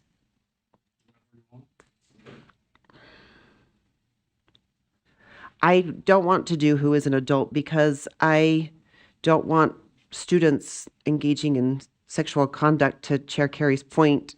Well, on school property. If you look at D, I mean, I think that covers your concern, because it says, D says they can't violate state, local, or federal law. That's on line 76. So that's any sexual violation a minor could commit, and that would be a problem. Okay. I mean, there's a number of ways to get to what you're doing, just as a thought. Yeah. I think that I'm okay with, if we go back to the original, So a school employee. may not engage in sexual conduct with a student or minor while on school property or while acting within the scope of employment. So that really is more, when you're working, you're not flirting, you're not doing those things. Like, I'm okay with that piece there. I think that I'm comfortable with this And motion. you don't want to put a school employee while on school property while acting. It's already in there.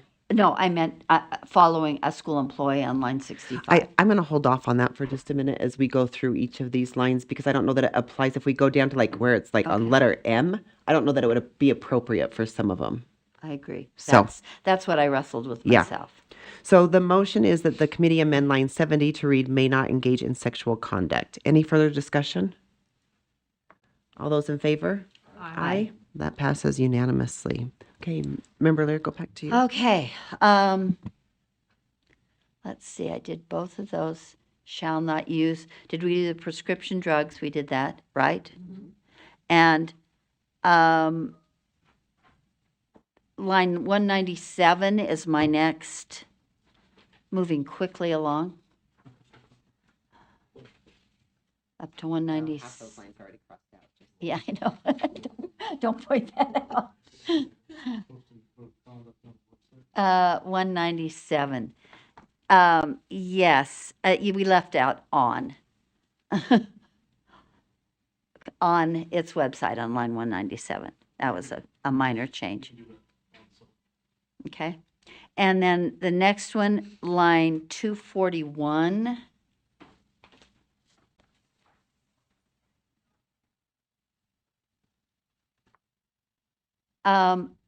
I think the 30 days was a little short. I am a fan of updating websites, but if the school revises its code of conduct and it's perhaps in the summer, I don't want a school to be punished for or targeted for its failure of a day or two or 5. So I wanted to give them a little more time, and I said 45 days instead of 30 days to post on the website. So line 241, I would just change 30 to 45. And I also added school days, 45 school days.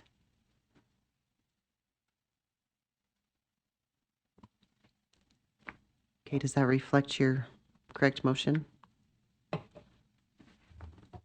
Yes.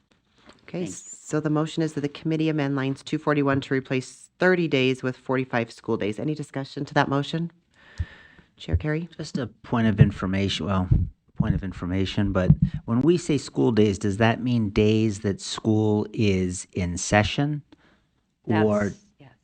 because, That's what I would My understanding is it's school business. Is it school business days or actual school in session? I have always thought of it as days when school is in session. If you want to propose something different, I just want to give them longer than 30 days and more specificity. so if school is not in session, it would not count towards the 45-day That's right. capacity, so that could be substantially Could be longer. longer. Could be a whole quarter. Right, and I agree that maybe 30 days is too condensed, and I'd rather go and say, let's just make it a firm 90 days or 60 days than the ambiguity of School days. school calendar days. So, again, I'm fine with 60, I'm fine with 90, I think 90 would be great. okay, That gives them a lot of flexibility. okay. So I'd like to I would agree, let's replace 30. And in that case, I would say 90 calendar days so that it's clear we don't mean school days or business days or anything else. Is that okay, Ben? I think with the rules of interpretation, you don't need to add calendar. I You think don't need it? No. You don't think? Okay. 90. What, as in? No, I'm just kidding. Okay, so does that reflect the change you're That's hoping? fine if I'm persuaded that calendar is not necessary, yes. Okay, so the motion is the committee amend line 241 to replace 30 days with 90 days. Any further discussion? All those in favor? Aye. Aye, that passes unanimously. I will make a wager with the committee right now that if should this pass out, that this provision will be discussed for at least 30 minutes at the full board meeting. Good. With calendar days, business days, office days. Lest we be not accused of not being thorough. Yeah. I would be There Well, you just go. for the record, it only took our committee 2 minutes to figure it Okay. out. on that particular issue. Okay, I'm moving now. Does anybody else doesn't have any other? Do you have any other thoughts? I do. I actually would like to, if I can jump back in, I would like to go back to lines 208 through 212. And I do want to thank Chair Carey for making some of these changes. I really struggled with reporting the information to internal audit because the role of internal audit is to audit our own agency to see if what they're doing is appropriate. And so I didn't feel like it was, if we're going to ask audit to ever audit this, but they're going to audit themselves if they're collecting the data. So I just didn't think it was the role of internal audit. So I do want to just say thank you for making that change. But my question and my concern here is on line 208, it says an LEA shall annually submit to the superintendent aggregate data on code of conduct complaints, categories of violations, and dispositions. I do have questions about those, but that's not what I'm concerned about first. But then the superintendent shall make the information submitted under Section 6A available to the board quarterly. So the superintendent's only getting the information annually, but we're asking the superintendent to report it quarterly. So are we asking the superintendent to come and just report the same information? Because she's only going to get the information one time. I'm wondering if we should just say available to the board annually. So basically, once she has it collected and has a date for it, then we get a report on it. And Chair Carey, just wondering if that's in alignment with what your hope is. Yeah, that's fine. And I think what you're proposing makes a lot of sense. When it was initially drafted, we weren't sure how that data would be submitted. Maybe some schools were submitting it in March, some in April, and that would allow for the staggered reporting. But I think just for clarity purposes, just making it annually, I don't think anything is lost in doing that. So I have no opposition to Okay, that. so my motion would be on line 212 is to change quarterly to annually. I have another concern about that section. I don't know. It should be separate. Okay. Okay, so the motion is that the committee amend line 212 to change quarterly to annually. Any further discussion to that motion? Okay, all those in favor say aye. Aye. Aye, that passes unanimously. Member Lear. I have a concern there as I'm looking at line 211, where it says the superintendent shall make the information submitted under subsection 9 available to the board quarterly. Oh, I'm sorry, annually. So, and just to clarify, and this is to the superintendent, so I just want to make sure we have a common understanding. This would be aggregate data, so it wouldn't have names attached. It would not have districts. Well, it would, I guess, come from LEAs. So and a small LEA could perhaps have small enough N sizes that it could identify individuals. But I want to make sure, because these are just conduct complaints. So they're unsubstantiated. They could be career ending for a bus driver. They could be career ending for a teacher. And the personalized it must be, in my mind, de-identified information to be reported to the board. And respecting the N size requirements of reporting data.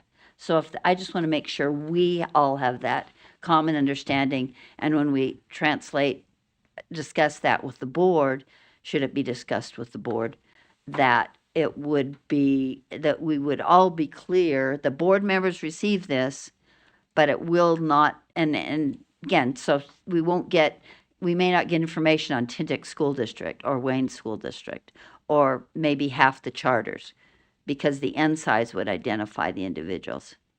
So we understand the limitations of the aggregate data that will go to the board. So I would I'm going to have Chair Carey answer that since he was the drafter of this. Yeah. Yeah, so for this particular section, that's correct, that all of this reporting would be aggregate data, as it says here on 209, code of conduct complaints that came in, and just categories of violations and their dispositions. So we're just looking at, well, how many individuals violated this particular provision, allegedly? How many were accused of doing X, Y, and Z? But no individual data, identifying individual data would be required here. Yeah, go ahead, member. Because the draft or the initial drafting, categories of violations, would that be left to the LEAs to send us that information? Would that be something the superintendent has to develop a form or a request form, or she'd have to, so that the categories come in similarly from all LEAs? Is that your expectation? Yeah, when I spoke to the great question. When I spoke to the superintendent on this, I wanted to give her the maximum latitude, and I didn't want to make it overbearing to the LEAs. So that would be at the discretion of the superintendent in terms of how she wanted to collect that data and the data that she wanted. And I'll get to the fiscal note on this particular rule eventually, but I am concerned that aggregating all complaints in a district the size of Canyons or Granite is no small matter. And I appreciate that we all understand that these will be de-identified as they go out to 15 different board members. But so the privacy is concerning, but I'm also concerned about the cost and the work for LEAs in doing this. When I'm not sure that our office has the capacity to follow up on that. Because once we have the aggregate data, we need to then compare and contrast with 160 LEAs. And then what is your, because you drafted this, Chair Carey, what was your expectation for after this is analyzed, then what would happen? Chair Carey. Yeah, let me address the two issues. One, there's no question that this is going to be a heavy lift, right? I mean, how many licensed educators do we have in the state? I think it's 330,000. Is that Malia's not here anymore? Yeah, licensed educators. It's not Oh, 70,000. That's students, yeah. 70,000. Yeah, and in Alpine, how many employees do we have? I don't know about Alpine, but I can speak for Jordan has about 3,300. Okay. And so I think I've heard that the number of employees that we have in our public school system by almost a 3-to-1, maybe 4-to-1 margin to licensed educators. So I get it. This is going to be a heavy lift. But what I'm trying to do is say that I think we do a very good job, even with all the issues that I perceive with UPAC and all the problems that I perceive we have with UPAC. I think we do a good job at looking at our licensed educators and making sure the protections are in place for our students. But even if we did a great job there and 100% job there, if we are not looking at our non-licensed educator pool, most of our students are going to be exposed to more of those individuals without a license than with a license. So yes, this is going to be an undertaking, but I found my list of cases just from December, and these are the cases that have come to light regarding non-licensed educators. This doesn't count the ones like, we discussed earlier in the district where 5 different schools, because there was no way to track, there was no way to monitor. And I had never heard this expression till I started working at the board, when people say, in public education, there's a pass the trash mentality that it's just important we get them out of our school to the next school so we don't have to deal with it. So yes, it will be expensive, but it is more expensive not to do anything. And that's what's been happening. Like I said, I haven't seen any changes to this rule since it's been implemented. I think that the number of incidents, and if we have time, we'll hear from Audit Executive Debbie Davis about the increase in the number of reports we are getting here at the board about non-licensed educators. And when they call and they reach out and they want help, our response is, we can't help you. We can't do anything for you outside of, these statutory requirements because they don't have a license. So I do understand it's going to be expensive, but it is certainly more expensive in terms of the physical damage, the emotional, the mental, destroying kids before they have a chance in many cases to have that experience that they should be having. So that would be my response. Thank you, Vice Chair. And I understand that your sentiment here. My concern about having to, for a district or an LEA to gather every code of conduct complaint is when we talk about the logistics of what that looks like. I mean, I've worked in schools, I work in a district, and when we talk about this, this is any complaint any student would have, any teacher would have, any parent would have, any administrator would have against an employee, even if there is no merit to that complaint. And when I think about when I was an administrator, there were days that I would handle 7 or 8 complaints in one day. And so the time it takes to investigate those, and then the time or some sort of a system now where LEAs would have to create a reporting system, because most of this information, the code of conduct complaints, are not handled at a district level. They're handled at a school level. So there will be some logistical changes that have to happen to get those reporting things in place. I'm not saying we shouldn't do that, but for me, it's more of the substantiated complaints. Because if we're reporting every single complaint, that is going to your point of how many employees we have and how many complaints come in. I mean, it could be as simple as a student's complaining about a recess aid. Well, that's a complaint. Now that administrator, when we talk about administrative lift, now we're adding the need for another assistant principal just to be able to look into this and track and report it to be in compliance with that. So with that, I would like to amend line 209 and add, let's see, aggregate. Oh, let me get my line up. After the word on, add substantiated code of conduct complaints. That way we are getting data on actually how many times these employees are violating this code of conduct. And my understanding is that we want to see the data to make sure that if there is one district that they have a lot of these happening and there's nothing changed, that means we have a big problem, right? I think that's the point of this. But if we just have the number of complaints, it also could be because a whole neighborhood really doesn't like one teacher or doesn't like one sweeper or whatever that looks like. And so I don't think it's going to give us the data we need to really address what our general control and supervision role is. So with that, my motion is that the committee amend line 209 to add substantiated code of conduct complaints after data on. Chair Carey. Yeah, thank you, Vice Chair. Just a question for the maker of the motion.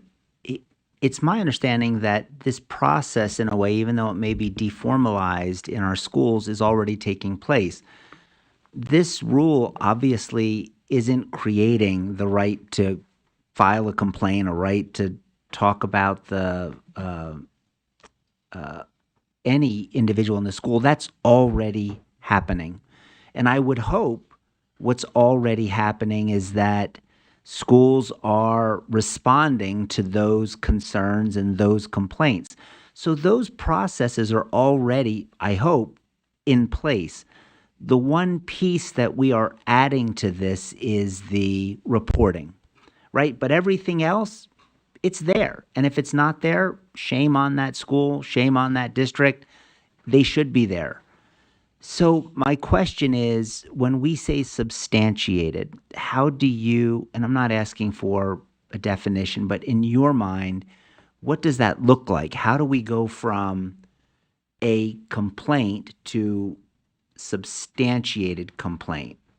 Yeah, thank you. I appreciate that question, and I think it's a fair question. And for me, it is if there's going to, when we talk about it, if there's a violation of code of conduct, which means that we investigate it, and then we find that there's a job action that takes place with that, and that is reported to HR. So there's a system in place for administrators if there is something that needs to happen with job action for an employee that results in job action code of conduct, then that data would be more readily available than a district having to create a whole new data system for any time there is any complaint for an administrator that they're investigating. And to your point, yes, they're investigating those already. But the sheer amount of time and logistical structure that would have to be created and developed and the time it would take. So I'm an administrator. I take a half hour to investigate. I talk to all the parties involved. Now I have to take 15 to 30 minutes to now write up a report for something that's not substantiated and that I found that there was no finding.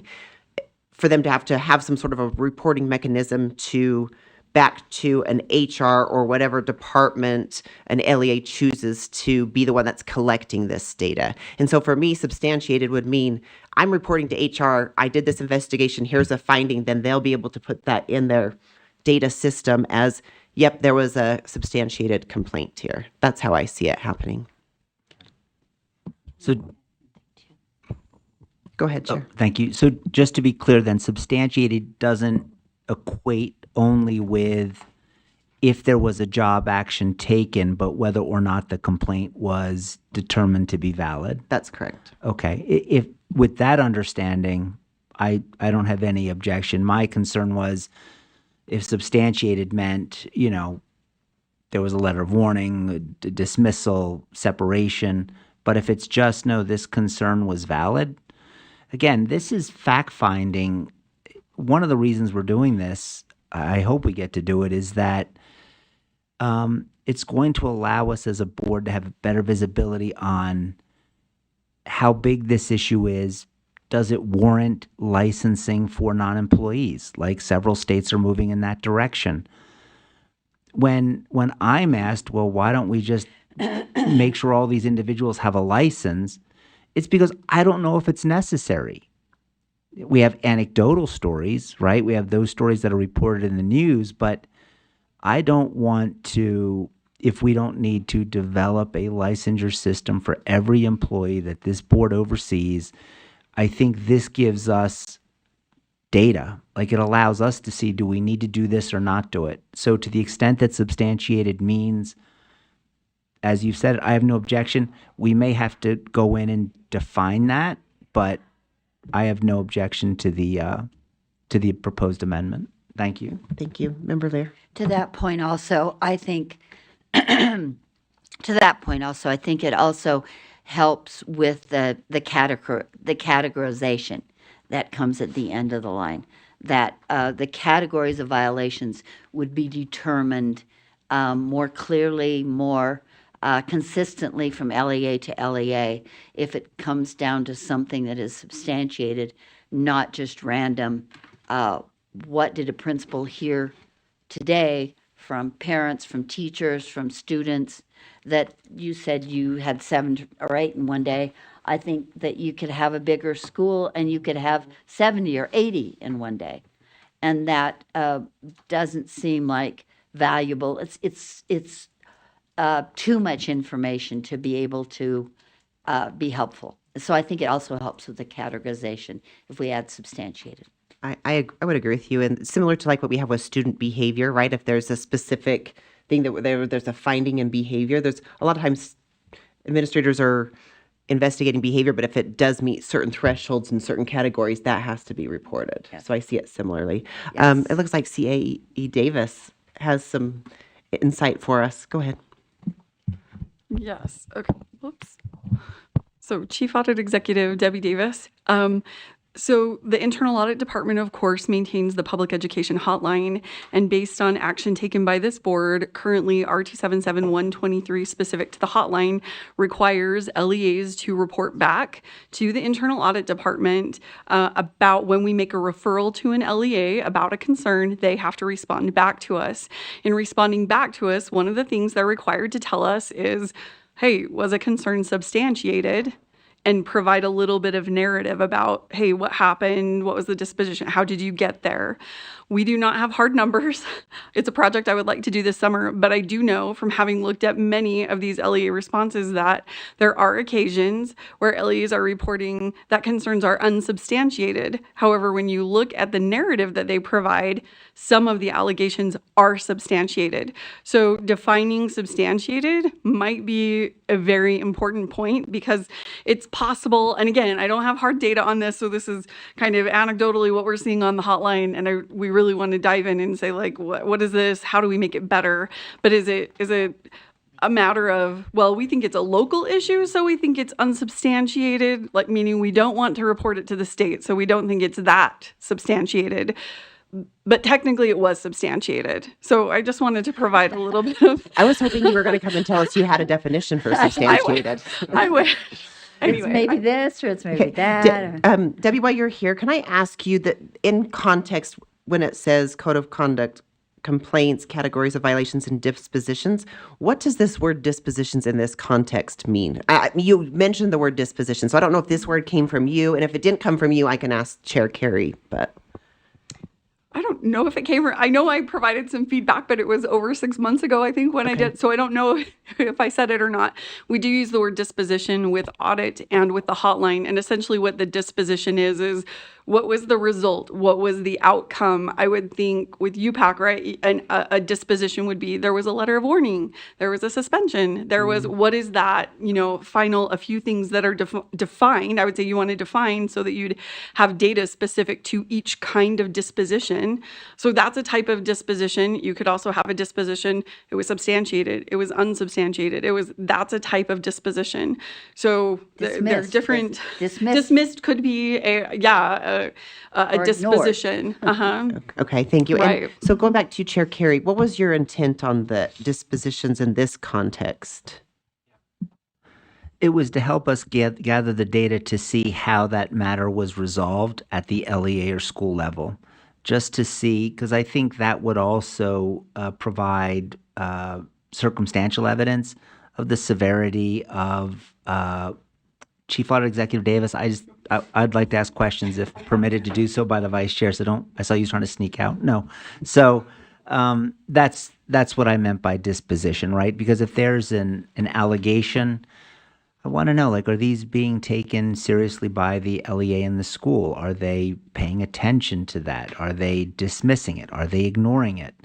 And that was the purpose.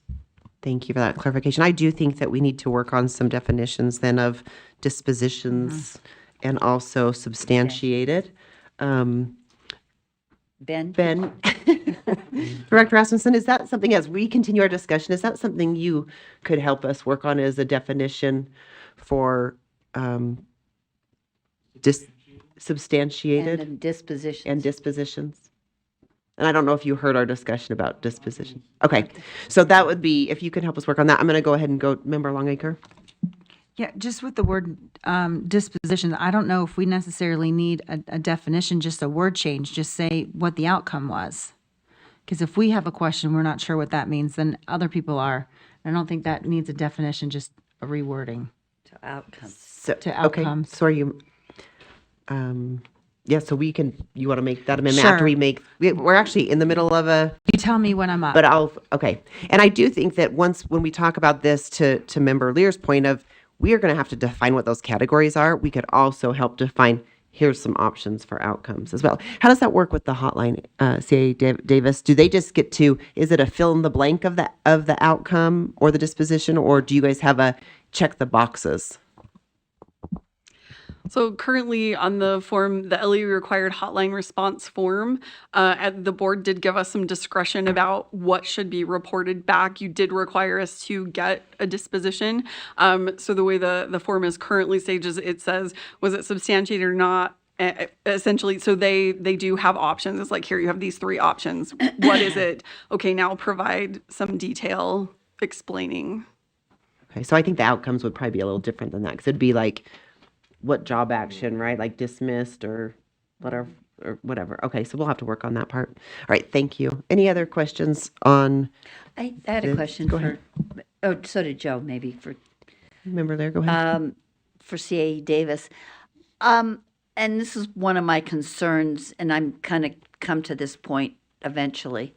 But you just explained a process that's sort of similar to with the hotline receipt and interaction with LEA, and then return to information from LEAs.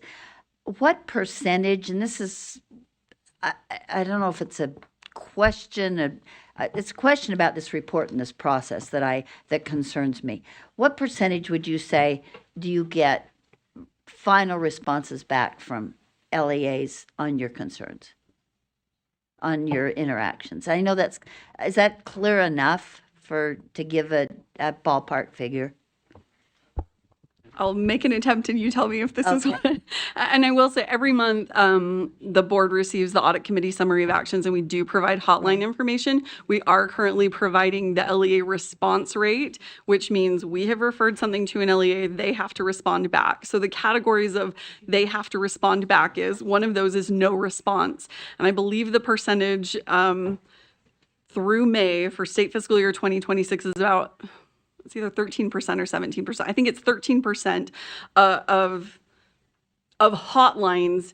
LEAs have not responded to 13% of hotlines. That's how I should say it. It's not just LEA based. So there's that. There's also, we have some that are open. We have some that are, they say closed and unsubstantiated. That number is, I think, about 50%, but I'm very concerned about that number, again, because when you look at the narrative, they might say unsubstantiated, but it appears that based on their description, no, something actually was substantiated.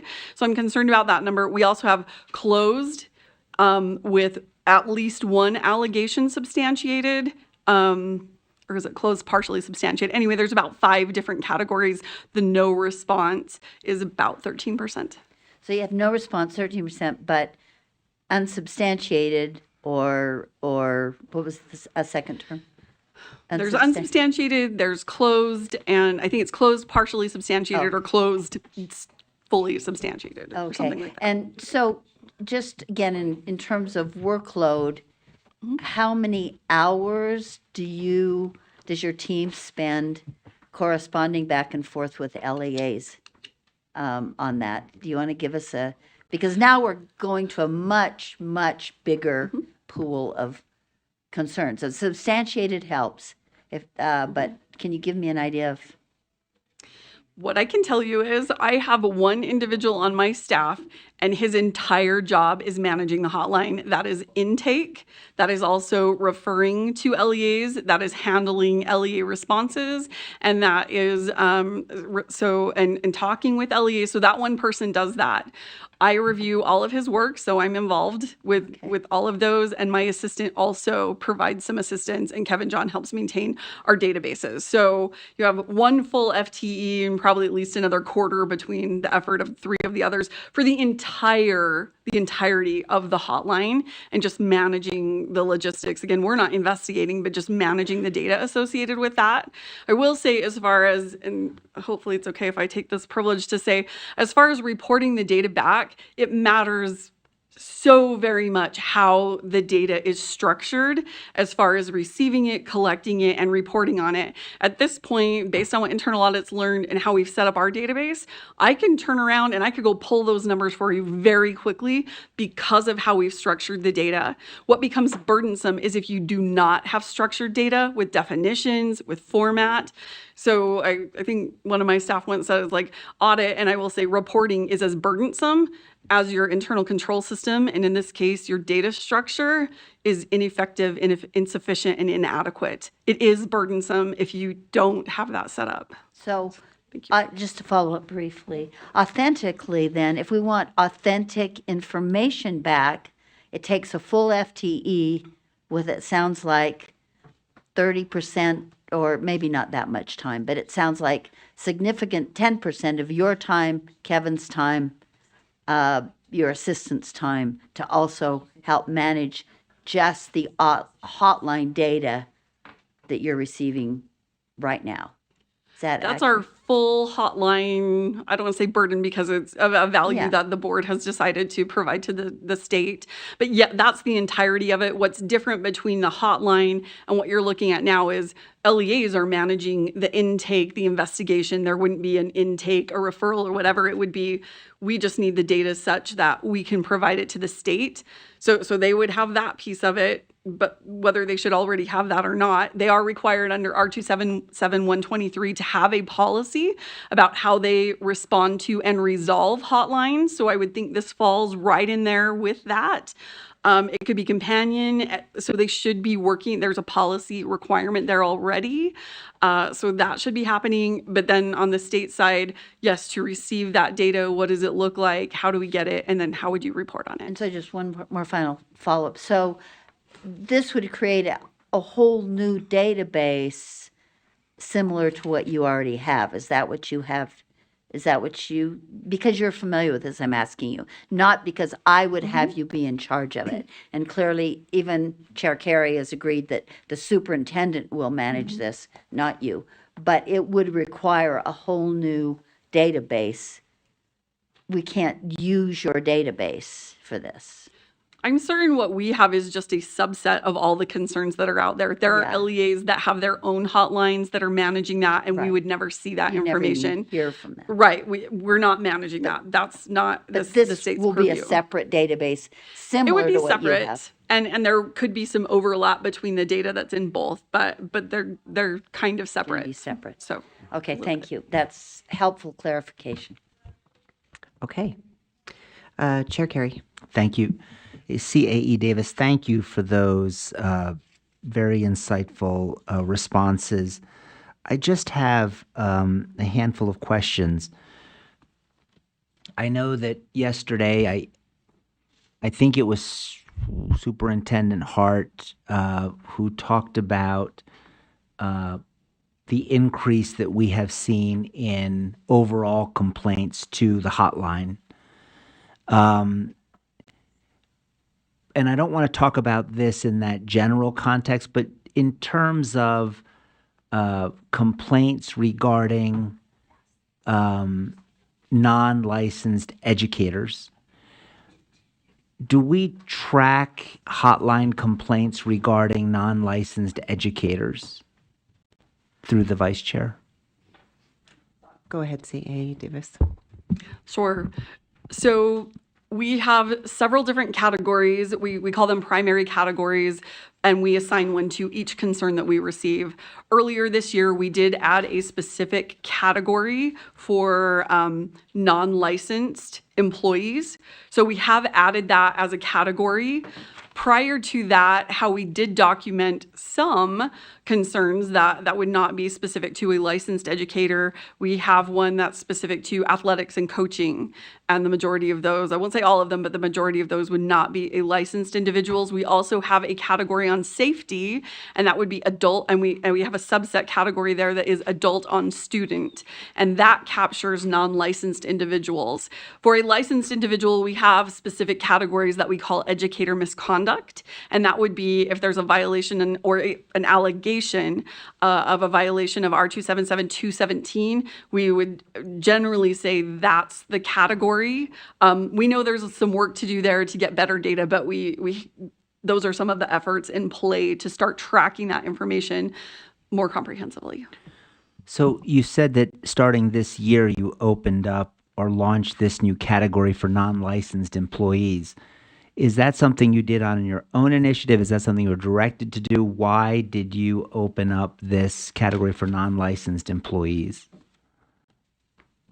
Is that okay? Sure if I answer. Okay. It was on our own initiative, but we are aware, of course, the board has been talking about R277-322 for several months. And so based on just discussions we were hearing with the board, considering this is a significant area, we decided on our initiative, but again, listening to the board discussion, that it would be something important to start tracking. And can you just report, if you know, sitting here, I know you don't have it doesn't look like you have the data in front of you, but can you tell this committee about how many hotline complaints we are getting in regarding non-licensed employees at LEAs, and whether that number has gone up, gone down, stayed the same since you began tracking it? So I did quickly pull up a few minutes ago the information that we have for this year, just this year. I haven't been able to go back to prior years to track. Currently in our educator misconduct, so these would be licensed educators, we have tallied 117 allegations received. For non-educators, and this encompasses those three categories that I mentioned, we've received 51. So, and again, that's just this year. I'd have to do a little bit more work to go get prior years and try and come up with something. But that's what we logged. If you want the overall total as of May 28th with hotlines, last year we were at 705. This year with, again, to the end of May, but with 1 month remaining, we are at 827. Total. And for all categories. Yeah, can I ask you said 50, and those were about non-licensed employees, is that what you're saying? Yes. And how many of those were substantiated? We don't have that information. Well, I could probably give you... They just came into the hotline. It came into the hotline. I'm sure we referred some of them back to LEAs, but I'd have to go do more work to pull the data to say, do we know what the LEA reported on that? So I can pull that if the committee would like 50, that information. But we don't know which kind of, I'm a fan of data, but I feel like if we ask for data, we have to analyze data and have a plan what to do with it. And that's where I feel like we don't have I'm concerned about the manpower. Thank you. Person power. Go ahead, Member. Thank you. Just a few more questions then. You indicated that under Rule 123, that we're seeing, this process is working out, and sometimes the LEA marks non-substantiated, but you indicated that the data that you're looking at indicates that it was substantiated. Are you able to give us, without violating any of the protocols and procedures, some examples of what that looks like in terms of an LEA saying non-substantiated, but in reality, it should have been substantiated? High level, generally what those look like is, of course, the LEA, whoever's reporting, would mark unsubstantiated. And then in the narrative that's provided, they would say something like, we spoke with the individual, they recognized that this was not appropriate behavior, and we took appropriate administrative action. Just in general, that's what those might look like. So if I understand that correctly, then the LEA is saying, we spoke with the educator recognized this was something that I shouldn't have done, and then they mark that unsubstantiated, even though there's this recognition that conduct may have been committed which was prohibited. Is that correct? That is all based on the LEA's self-reporting. We're not validating any of that on either side, but just so on its face, yes, correct. And one final question, if I may. And so as these non-educator complaints come in through the hotline, is there a particular category in terms of, are we looking at non-licensed coaches, non-licensed bus drivers? Like, is there a particular category where we're seeing most of these complaints come in or arise from? We're a little more so okay. Yes. So the way the data is currently structured, and this is where we've recognized this is a nuance, and we can probably do a better job capturing the information, because probably every concern that we get is attached to an individual, whether licensed or not. So that probably needs to be separate from the category that we're tracking. But specific to your question, prior to adding just a very general, this is a non-licensed employee. So we have that category. It's not broken down into subcategories or anything. We have just that one. We do have transportation categories and those are broken down perhaps by safety or route or driver misconduct, which could give us a little bit of information. We have the athletics and sports, which would be coaches. We have special education, which could be licensed or unlicensed.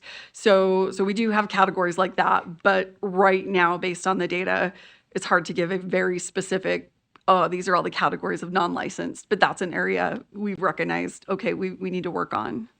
Okay. I've got one follow-up. Thank you. I have no more questions. Thank you, Vice Chair. Okay. And I just had one follow-up to one of the words that struck me that Chair Carey used, and he said prohibited conduct. And you said that the report back from LEAs, and correct me if I'm using inaccurate words to what you said, but I wanted to be clear, especially for the public that's listening, that the behavior may not have been prohibited, but the LEA may have concluded that it was not the best behavior ever, or unprofessional, or please don't do it again behavior. So it doesn't mean it was necessarily, not even necessarily, doesn't mean that it was established as prohibited. It just merited correction. Was that an accurate reflection of what LEAs report to you? Yes, and there would be a spectrum of, was it prohibited or was it just a bad idea? Like you're saying, Yeah. It was just, that wasn't really a good idea. And it would be specific to the hotline, the allegation, and what was found as to where it falls Right. on that scale. But Which- yes, there would be the full spectrum. Which is what I look at as a training development process for employees, either licensed or unlicensed. So thank you for that clarification. I didn't want to think that there was a bunch of prohibited things happening instead of the development of professionals in various roles. Thank you. Okay, we diverged quite a bit from this motion, but we appreciate, I think that was really helpful for the committee. So thank you, CAE Davis. We always appreciate your insights. Okay, so let's go back to the motion that the committee amend line 209 to add substantiated code of conduct complaints after data on. Any other further discussion to this motion? Yep, line 209. Okay, all those in favor say aye. Aye. Any opposed? Okay, that motion passes 4-0 with a board member Hall who stepped out for just a minute. I'd like to now, Ben, you were working on a definition of substantiated for us. Perfect. Okay, so substantiated means that a complaint has been proven through an investigation or hearing by a preponderance of competent evidence.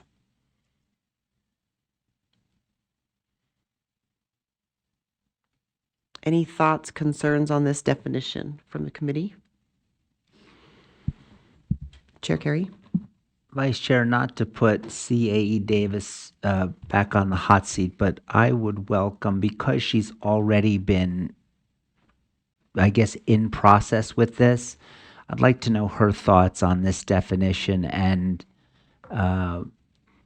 whether this would lend itself to what the committee or what this rule is intended to achieve. All right, Thank you, welcome Vice back, Chair. CAE Davis. So I guess we should have just had you stay for a minute. The seat cooled off just a bit, but my thoughts are, I think proven is a very important word. And one of the items that we request frequently in the LEA required response, the hotline form that they respond to, is what is the criteria? So when I see proven, my thought is there is a criteria that says you should be doing something or should not be doing something. And then when you investigate or go through a hearing process, you're saying, was there a violation of something you should have done or should not have done? So as long as proven is understood, that there's a criteria attached to that. And if there's a discrepancy from that criteria to the behavior of the action or whatever happened, then I think it's a satisfactory, definition. Does that? Did you have a follow-up on that, Chair Carey? Yeah, so as I understand it, what's being said is now that we've defined substantiated, we may need to define proven, because we need to. Proven means that there is a criteria that has to be met in order for this fact to be established. To the extent that that's understood, I'm okay with the definition, but in your experience, CAE Davis, is that typically understood by the LEAs when we say proven, that they're dealing with a set of criteria and they look at this objectively and say, has this criteria been met or not? Or is it the sense of, hey, it looks like the weight of the evidence goes this way or this way? This is 100% my personal opinion, and I don't have data to back it up currently, but largely in the responses we receive, criteria is not included. So I would say based on that, and then based on the audits that we do, where it appears that there's just not a lot of knowledge about law, and there's a lot of law. I will say there's a lot of law in public education, but criteria is not well known and not always included, at least documented for us to see that it is well known and would be used in that process. Thank you. So because of that, is this motion pending, Vice Chair? I don't haven't know. made the official motion, but I'll make the official motion so then you can take action on it, Okay. if that works. So I would make a motion that the committee add a definition to section R277-322-2 as follows. Substantiated means that an allegation has been proven through an investigation or hearing process by a preponderance of competent evidence. Chair Carey. Yeah, in light of the feedback we received from CAE Davis, I would ask that Director Rasmussen incorporate that language regarding criteria. And I'm just suggesting this. I don't know if it works, but something along the lines of substantiated means that an allegation has been proven by meeting a set of criteria. Well, may I? Please. I mean, the criteria is the burden of proof. And so when you have process by a preponderance of competent evidence, that's the criteria that you're looking for, in my view, is they have to meet a modicum of evidence. In this case, preponderance is going to be the standard that they would have to establish to take any action. So I think normally that would be the expected criteria. Beyond that, defining criteria would vary greatly depending on what the allegation is. But if we go back and say, well, how was this proven? Why shouldn't we be able to see, oh, well, here's the standard that we had set and this has been met? Preponderance is a universally recognized legal standard. I'm not sure. Well, preponderance, I thought, goes to the weight of the evidence, right? Like we need to meet this by a preponderance versus, compelling or substantial. I'm more concerned about the word proven through an investigation. Is there another way to capture that, Director, that communicates the same thing, but perhaps in a way that's better understood? I'm not sure why investigative process would be misunderstood. I mean, that's generally how these complaints are looked at in LEAs. I think in 95% of the allegations they get, they would be substantiated or not through an investigative process by some administrator at the LEA. I guess I don't know where the confusion would be there. Well, I'm asking, is there a way for you to rephrase that so that it could be better understood by those trying to interpret it? Without understanding why they wouldn't understand it, I guess I'm not sure how I would say that. I'm happy, if you've got a suggestion, let's. Chair Carey, it sounds like Member Lear has maybe some insight for us. I or have some a thoughts. thought about it. I don't know if it'll help, but throughout this rule, one of my greatest concerns, and I maintain it, and it's why I depending on what happens with a few more motions, I may or may not support it in the end. But one of my greatest concerns is the burden this puts on LEAs to do yet another complicated report.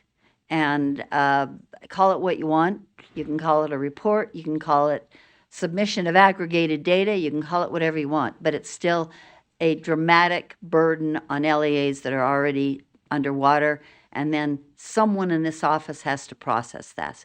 So, and that seems like an aside to what I'm now going to say. And that is, that's why keeping, even with its imperfections, keeping this definition as straightforward as it is, I think is the better way to go.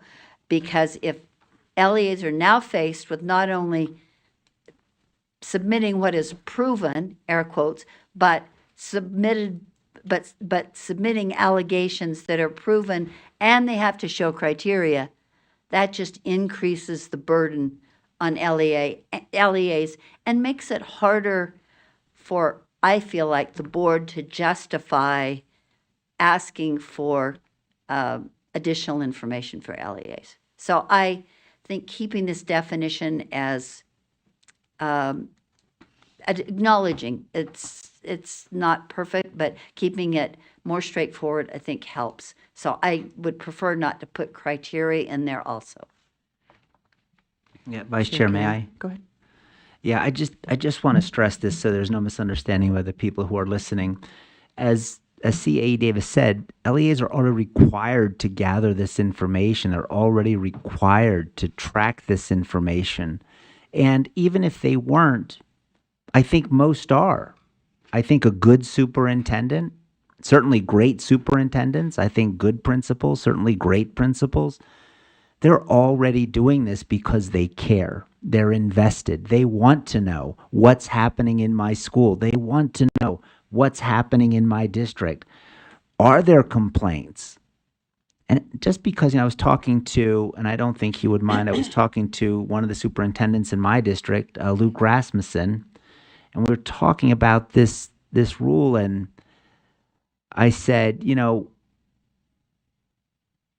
going to require that you do this for employees under this code of conduct. He said, Joe, we're already doing it.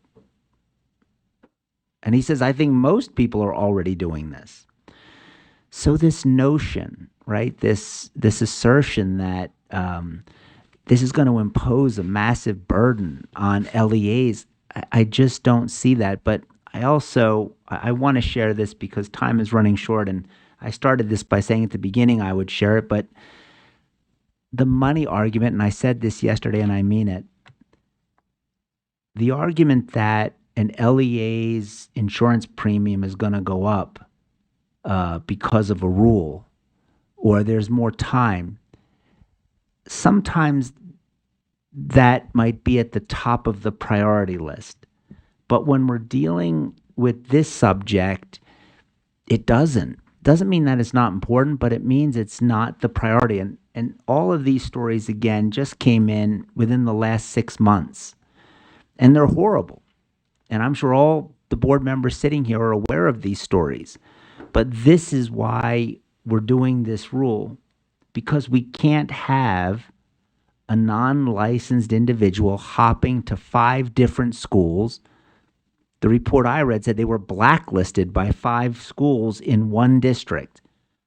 And it wasn't until they got to the 6th school that apparently this was resolved, and that's what we're trying to do. But this is some of the conduct that we're trying to address with this rule. And these are just the headlines, and I'm going to leave out the school and the district. But here it's a elementary worker arrested on suspicion of possessing child sex abuse material.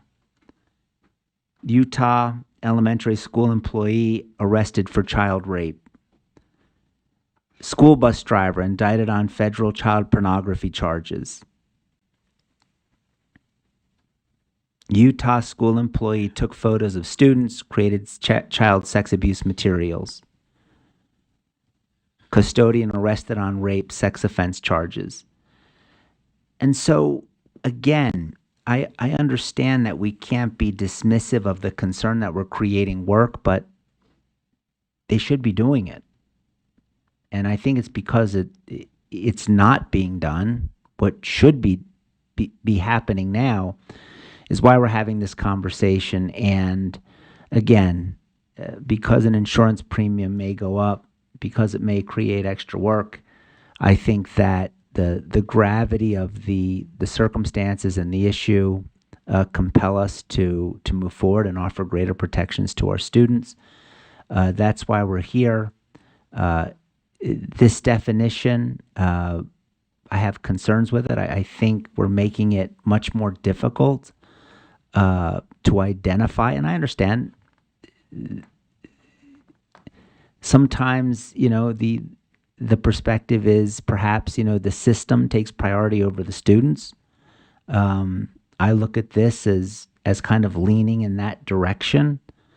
But we're doing this here, and I'm not going to oppose this in committee. I may oppose it before the full board should this pass out of committee. But again, I think it's important that this matter move forward, that this rule, it's in a way a stain on the board that we haven't looked at this and done this earlier, that it's taken us this long to actually address it. And I hope that we're able to reverse that today through a vote by this committee. But again, if this is the will of the committee, I'm not going to oppose it here.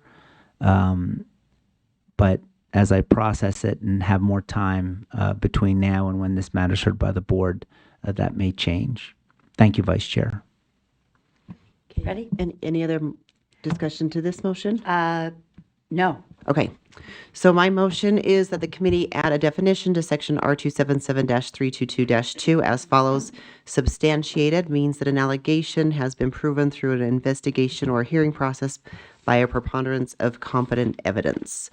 All those in favor say aye. Aye. Any opposed? Just, Vice Chair, if I may. Yes. Oh, Elise left. Ben, can I just ask you to make this note that in light of the fact that now only substantiated allegations will be forwarded to the board and not all complaints, my suspicion is that would have an impact on the fiscal note. Is that something that you could just ask? Yeah, thank you. I think that would be helpful. Thank you. I'm going to go, Member Longacre has a motion in line, and then I'll come back to you, Member Lear, if that's okay? Absolutely. All right, Member Longacre. Yes, I have an amendment. On line 210, if we could change the word dispositions and put outcomes. And you can word that a little bit nicer, more eloquent if you want. Make me sound good. Okay, we'll give Director Rasmussen just a minute to type that up, and then we'll have you make sure it's in context and have you reread it once you're good with it. Yeah, Ben, great job.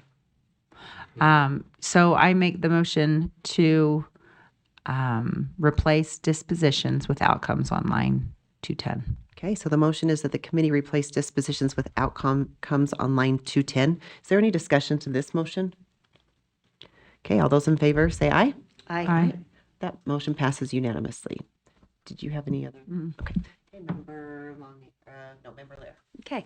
I just wanted to make a comment in response to Chair Carey first, and that is that I want to make it clear, been working in education in this state and in the law, licensed in this state for over 40 years. My education career goes back 50 years. I've always felt like I wanted to put students first and do put students first.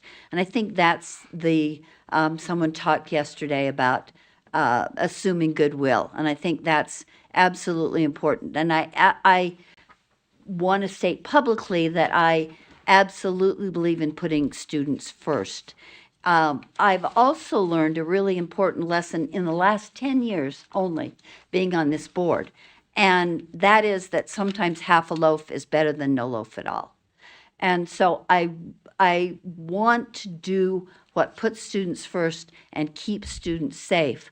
I've also become very realistic about resources that are available and personnel that are available and our desire to increase that and improve that on behalf of students. So I definitely want to state that, yes, those headlines are not, the headlines that were read by Chair Carey are not acceptable.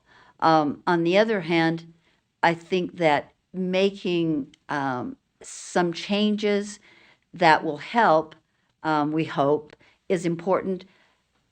And then thirdly, the fact that we have spent all this time with what happens at the bottom of the cliff and no time, no money, no resources about training that could be meaningful, that I don't think these words on the page, sorry to sound so perhaps negative or cynical, these words on the page are not going to make a difference. I've done training for licensed and unlicensed people. I've had people in the back of the room laughing that I knew were under investigation for different things. So I don't believe the words on the page will make a difference. What I wish we could do and hope to do following this is, speaking of money, there are some excellent training programs. I wish we would invest $200 per teacher and or employee for training that would make a difference and not spend all our time and all our resources punishing at the bottom of the cliff. And so I wanted to make clear that, yes, these are horrific, but I think we're putting our money, resources, concern in the wrong place, which is one of the reasons I'm concerned about this policy and have been forever. Moving on to my next line. On line 250. I'd just like to have a chance to. Yeah, Chair Carey. Thank you. So, I think it's the wrong thing to look at this and say we're trying to punish. I really look at this and say we're trying to provide more clarity, right? What we're really trying to do is communicate, hey, these are our standards. This is what we expect. I don't think this is a let's punish people. I don't think that's the driver. Some employees should not be near a public school, should not be near students. And I don't think anyone on this committee has any hesitancy in saying those individuals shouldn't be in our schools, they shouldn't be near students. But I don't think that's the aim here. And in terms of making a difference, I think it does. When we started looking at UPAC, there were people, some on this committee, who said, it's not going to change. There's nothing wrong. There's no flaws with it. But yesterday, I think it was a unanimous vote, that the board said there is something wrong, that we can't have educators waiting 18 months, 15 months.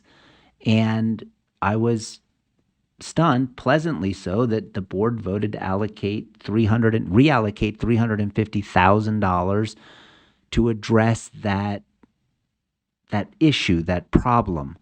So I do think things make a difference. And I think that this rule, just hearing the discussions today, I think it's a better rule. I think the changes made today, even the last one, it's a little prickly, but I think that the rule is better off. Will I get every vote? No. But I think the rule is better because of the process. And I'm grateful that the committee's taking the time to do it. So thank you. Thank you, Vice Chair. 150 or 250? Yep, let's go Are you back. ready? Yep. Okay. 250. I have expressed concerns previously, and Chair Carey's responded in several places to make this make this collection the responsibility of the superintendent, so that our independent auditor remains independent in order to audit if necessary. Also, because the independent auditor is working with her staff at 110% capacity currently. So anything we add in this rule pushes other things out of the way in audits that we care about. So on line 250, I'd like to continue Chair Carey's work and say the superintendent, instead of the board's internal audit department, shall prepare a report of all data collected under this rule. And in fact, if the superintendent wants to model, I'm sorry, I'm speaking to that. Is that okay? If the superintendent wants to model that report on work that the audit committee has developed in terms of gathering data and putting it to a database, that would be her role. And as I spoke earlier to about this exact issue to CAE Davis, she said, yes, if the audit committee prepares the report, the audit department is more compromised in terms of auditing and being internally independent, if that's not a contradiction in terms. And her words, she said, maybe the superintendent should try it. If you're not satisfied with the superintendent's work, you don't feel like it's adequate, then we switch over and look for another body to do it. So with that explanation, I'd like it to read on line 250, the superintendent shall prepare a report. To finish up with moving the audit department out of collecting this data and also categorizing the data and a variety of other things. Yeah, that was actually an omission. Yeah, and I just have a point. I just have a point of maybe clarification or point of information is.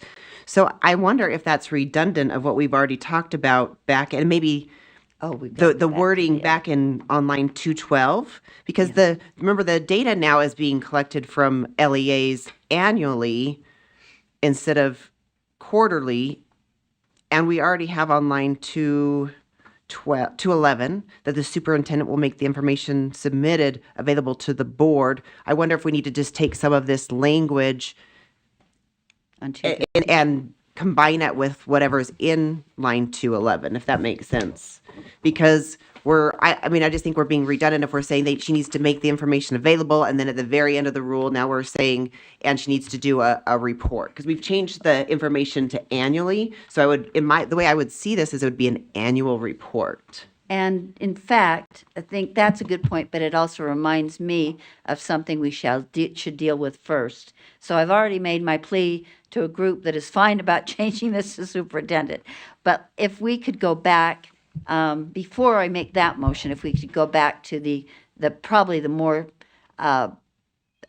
significant problem, on line 222, it talks about a report under this subsection, which is, there's no 7 anymore, so that's a problem anyway. But we've also got the concern that and maybe this language was intentional, accidental, I'm not sure, by the drafter, but we're not asking for a report from the LEAs on line 208. An LEA shall annually submit to the superintendent aggregate data on code of conduct complaints. So report sort of comes out of the blue and just adds to their workload and concern. And I do have to balance that with concerns we have about some employees. But I think we need to be consistent and either acknowledge we're adding a report to LEAs, which comes back to our fiscal note eventually, or we have to use the fact that all the LEAs have to do, and minimizing this, is submit aggregate data. So my going back and forth, I would change line 222 to the aggregate data under this section, which would be 6, shall include at a minimum. So let's start with that, moving that horse before the cart again. So sorry, Ben, did I confuse you? So I want to change 222 first before we get to who receives it and who processes it.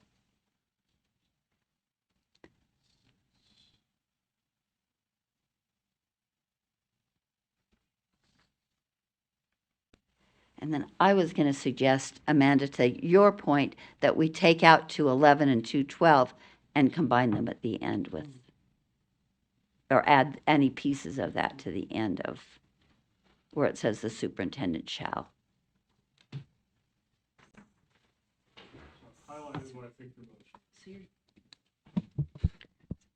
Do you need to go ahead? No, so just a clarification. So the aggregate data, so if we're saying aggregate data, like the total number, but now we're saying that it has to include a minimum of this individual's name and position and the date of separation and the nature of the conduct. Like, I'm just a little bit confused. We went from aggregate data to now we're doing, And I was going to suggest, let me see if I've got this. Vice Chair, this may help both of Yes. you, or the entire committee, actually. So initially, the intent was, and we may get there before the full board, but at least right now, the initial intent was there was going to be 2 report outs from the LEA. okay, One on categories and data generally associated with this rule. And the second requirement was going to kick in at 213, which was for these specific categories of sexual offenses, the LEA would need to provide the data on lines 223, 224, 225, 226, 227, and 228. So for sexual offenses, we were going to get that information. After speaking with Member Longacre, some of the concerns raised by her district, I said, well, unless we can solve this in another way, I'm happy to remove that from the proposed rule. So really, when we deleted lines 213 through 221, what should have been deleted was 213 through 228.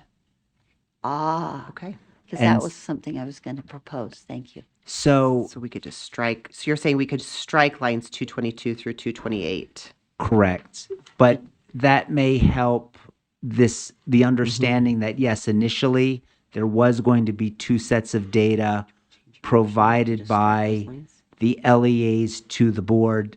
In light of Board Member Longacre reaching out to me, my preference would be to include the tracking of that other data, but to address the concerns raised, I would be happy if to make the motion or to support the motion that lines 222 through 228 be struck.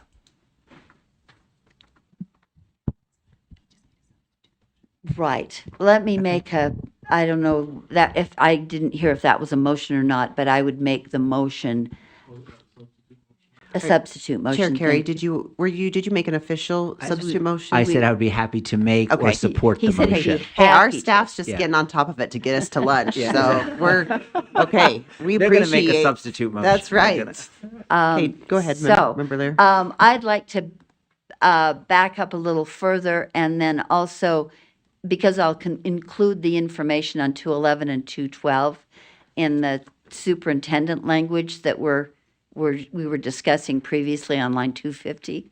So I would say, starting at line 211 through 228 would be deleted. Promising that we will add in the information I have no at objection. the end of, in the superintendent's. I have goal. no objection to that motion. See, we are being efficient. So the motion, let's make sure that it gets set up correctly. So Member Lear, the previous motion that you had about the amending, we don't need that motion anymore? No. Okay. So the change, Member Lear's motion would be that the committee strike lines 211 through 228. Any discussion to that motion? Okay, all those in favor say aye. Aye. That motion passes unanimously. Okay, then let's clear up the issue on line 250.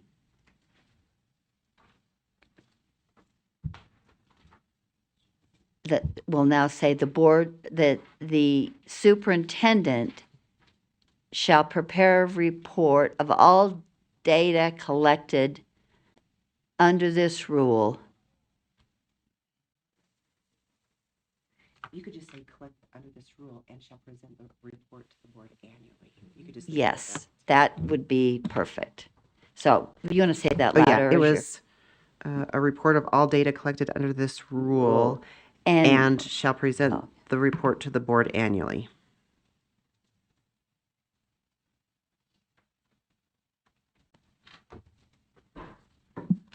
It's your motion, so we should make sure that you read that out loud.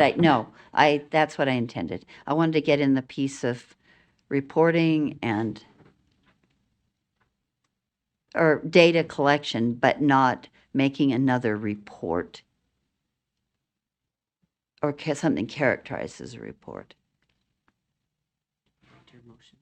Yes, that's accurate. Yes.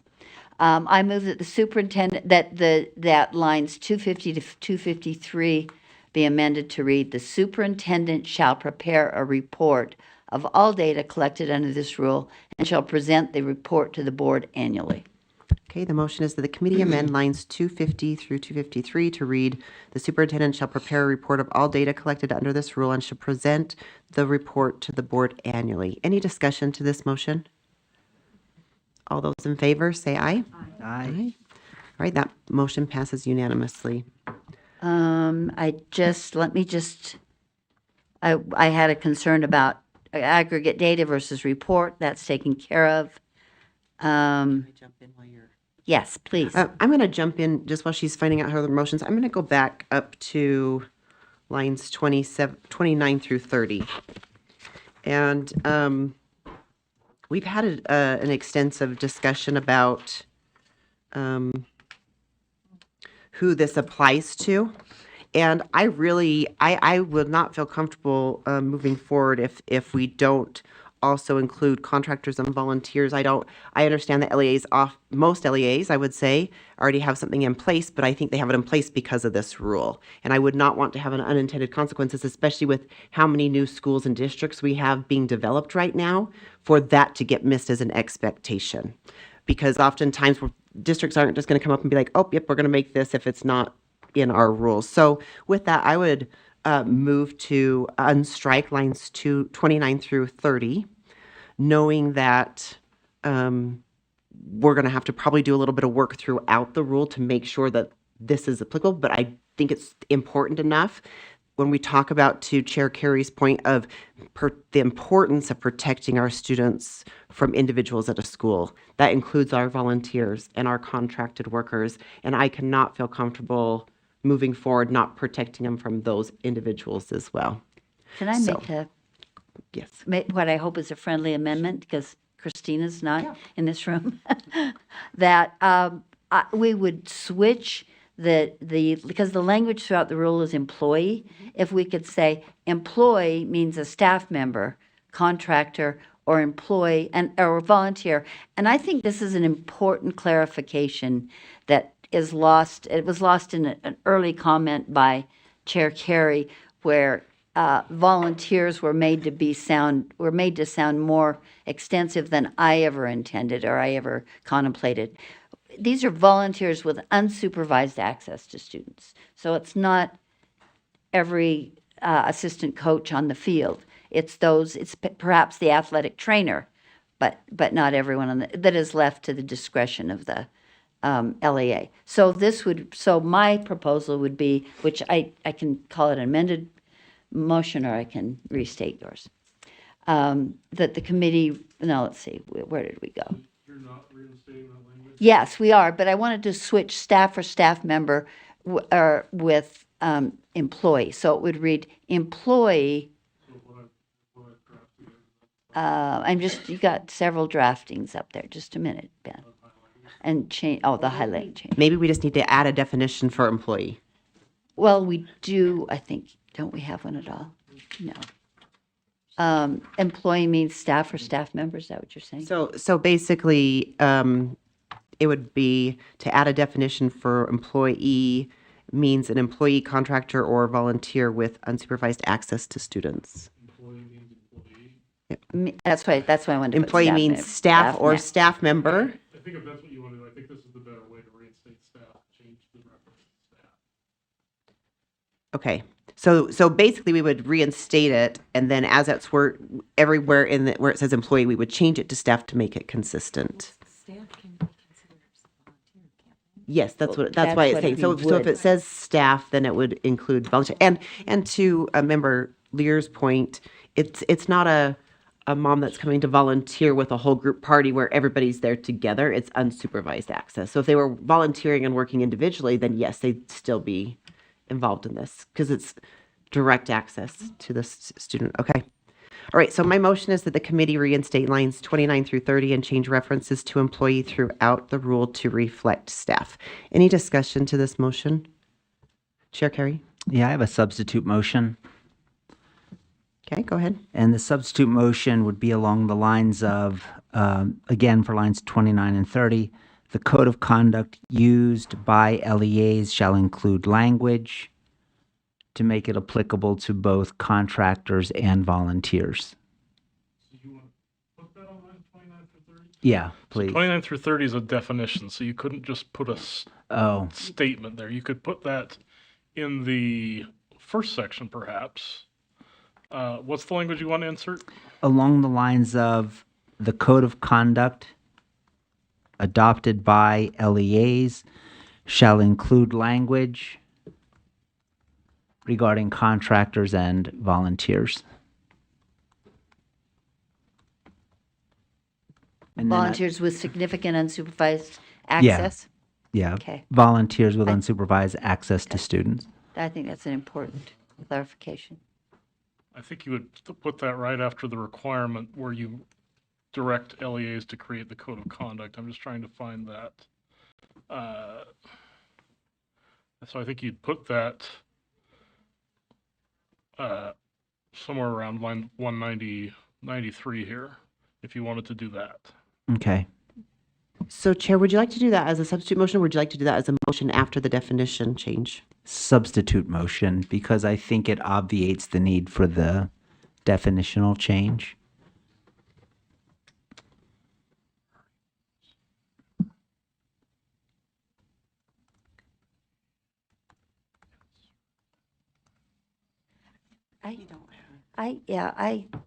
Is there a reason that you like that better? Help me understand why you think that's a better way to do it. Yeah, I think there's a couple reasons. One, I disagree with the premise that our districts and LEAs are going to run and start changing their code of conduct because we don't say you have to include contractors and volunteers. I don't believe they're going to run and start changing their code of conduct, and that was a suggestion on why we need to include it. I just don't see that happening. And two, I think that we believe in local control. We keep saying about it. And I think this is an opportunity. Look, for the LEA, the way that you deal with your contractors, let the LEA handle that. The way you deal with your volunteers in the unsupervised setting, let the LEA deal with that. They already have those policies and practices and procedures in place. Continue them. If you see the opportunity to improve it, improve it. We didn't have to tell Salt Lake City School District to fix their policies regarding registered sex offenders attending school activities along with an employee. They did that on their own initiative, and I think the same thing here. I just don't see that there will be this race to drop this. And I think that this allows them to keep their policies. We talked about, and again, I disagree with it, but there was this discussion about all this extra work that we're just piling on like Lego bricks because of this policy. It's a good analogy. Yeah. And then here, what we're saying is, well, there's not enough bricks. Let's put even more bricks on. Now we're going to put the volunteer bricks on. Now we're going to put the contractor bricks on. Let them address this the way they have been. We're addressing what I think is the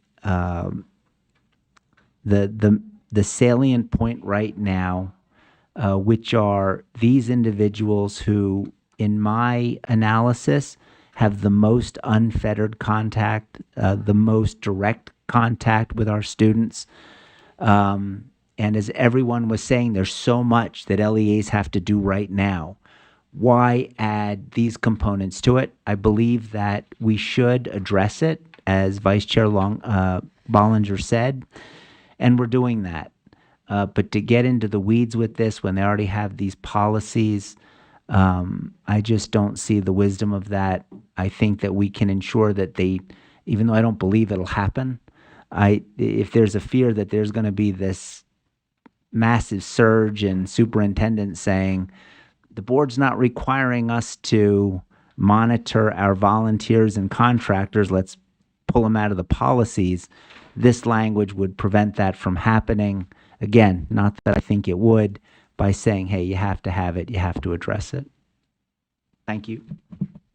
Thank you. And I would say if we were leaving things up to local control, then we would believe that they would address the things in the news stories in their own things anyways. And so for me, that kind of is contradictory of what we've been doing in this situation. And the reason why I'm concerned about them being left out is because now that we are doing a new code of conduct model policy, every LEA and every school board across the state is going to have to go back and redo their code of conduct. And they will typically, in my experience working with boards and policy, they'll say, okay, what's required now, and adjust and change that.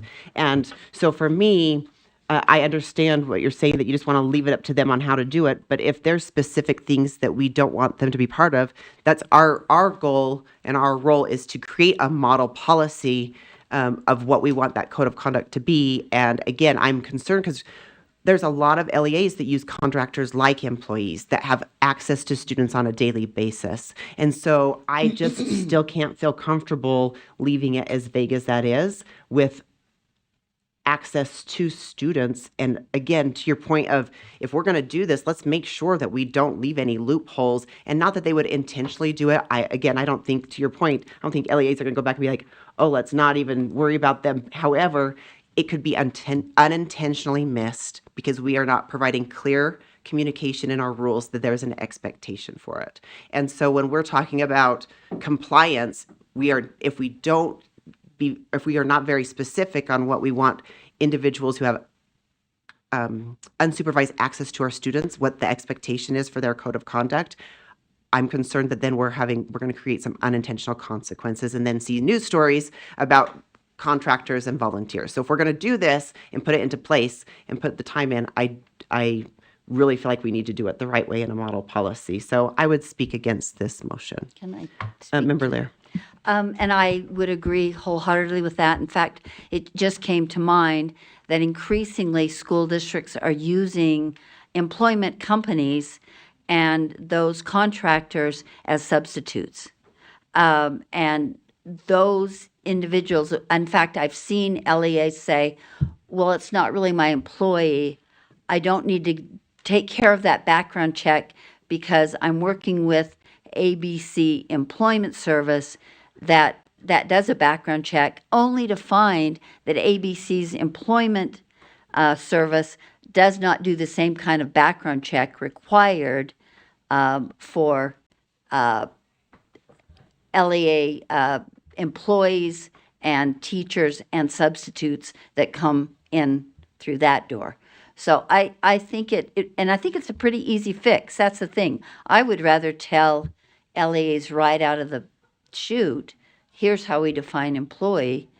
And as you say, I think that if they're going to run to do anything, they might as well run to do it all and not leave out that category of individuals, which, as I want to point out again, was the whole risk management point, not the whole, an important risk management point under 67, cited at the very beginning, 60, cited in 63G-7301, that was the use of a person in a position of special trust. We've disavowed that word phrase, and now we're trying to pick up the same concept, which is important, and I think it's well done in using it in a definition. And simple, actually, straightforward and clean.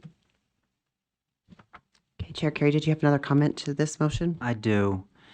And that would be, they have policies in place. They have policies with third-party contractors. And again, I appreciate the urgency now being expressed, but again, I can't help but notice that since this rule has been around, no one could be bothered with it. And I appreciate the time and the effort, and we have a better rule. I think that by addressing the employees, I think we're seeing we're addressing this issue the way it should be. I think by expanding this, we're increasing the lift for the LEAs. And I just don't see that necessary at this time. I did appreciate that, yeah, the code of conduct should cover volunteers and it should cover contractors. This addition would make sure that LEAs aren't running to pull it out of their codes. But if an LEA has something that they're looking at and feel like this is working for us, that's great.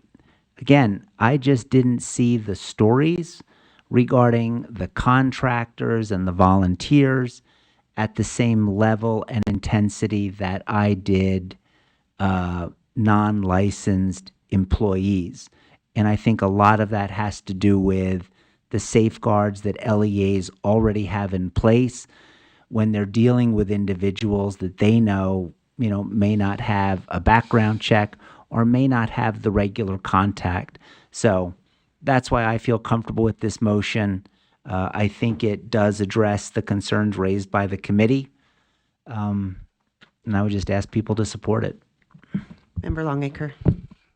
Yeah, I just have a question. So is the discussion here, we're either going to support or not support this motion saying that we're asking LEAs to put in their code of conduct to include contractors and volunteers? What is the difference if we ask the LEAs to include this in their code of conduct or just add it in here now? Do you understand? Chair Carey. I'm sorry. I was just going to say, in my opinion, the way that he's putting it is just saying, we're going to leave it up to you what that looks like for some sort of a code of conduct for the contractors and volunteers.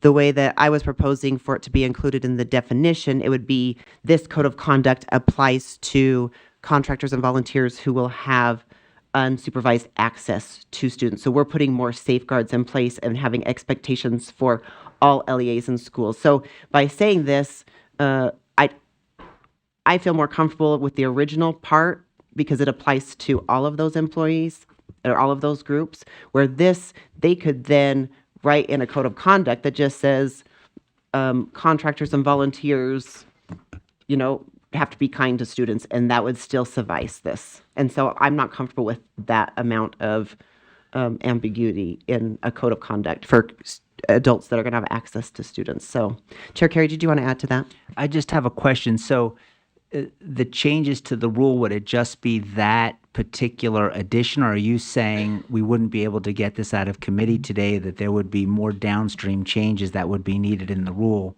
to address the change you're seeking to make? For me, I wouldn't feel comfortable passing this out of committee if we don't address all individuals in schools that are going to have unsupervised access. And so for me, if this passes, then I wouldn't feel comfortable passing the whole rule yet. I think it would still need more work to then be more specific about contractors and volunteers for me to feel comfortable in giving guidance to our LEAs. In the motion that you made, would you be able to include the language today so you would feel comfortable passing it out, or is that something that you're suggesting may take more time? I would say, well, being that it's 12:10, I don't know that we've even addressed all of the rest of them. It gets me one step closer, but there's still a few other things that I think still need to be addressed. But I can tell you that my answer would be no for sure if this were to pass. And I think that's why, we have this substitute motion. We have my original motion on the table that this, be passed out of committee.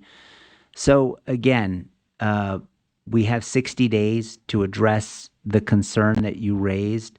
But between the two, I would say that these schools have this in place. I just don't think that letting this linger is a wise thing. You've had the opportunity, the committee has, and continue to have the opportunity to meet, to discuss, to build this out. But I think that the best thing to do is let's pass the substitute motion. Let's move this motion out of committee. It's clear that we'll be meeting again in July. I won't be here in July. They'd have to join by remotely. I'm not sure I will have that access, but I've As long as we have a quorum, we'll move been forward. great. Feel good about that. But I don't know whether I feel good about it or not. I don't know if you were here, Board Member Lear, but at the very beginning of the committee, I noted that we have a heavy lift today, and that we would be meeting in July if we didn't finish the work. It doesn't look like the work is going to be finished. So, not something I am particularly fond of, but I also think we're the state board. I don't think it's asking a lot for us to meet every month. And we will do our best to accommodate everyone's schedule to the extent that that's feasible. But I think we're here. We have the substitute motion. We have the underlying motion, and I would just ask that we move forward on both.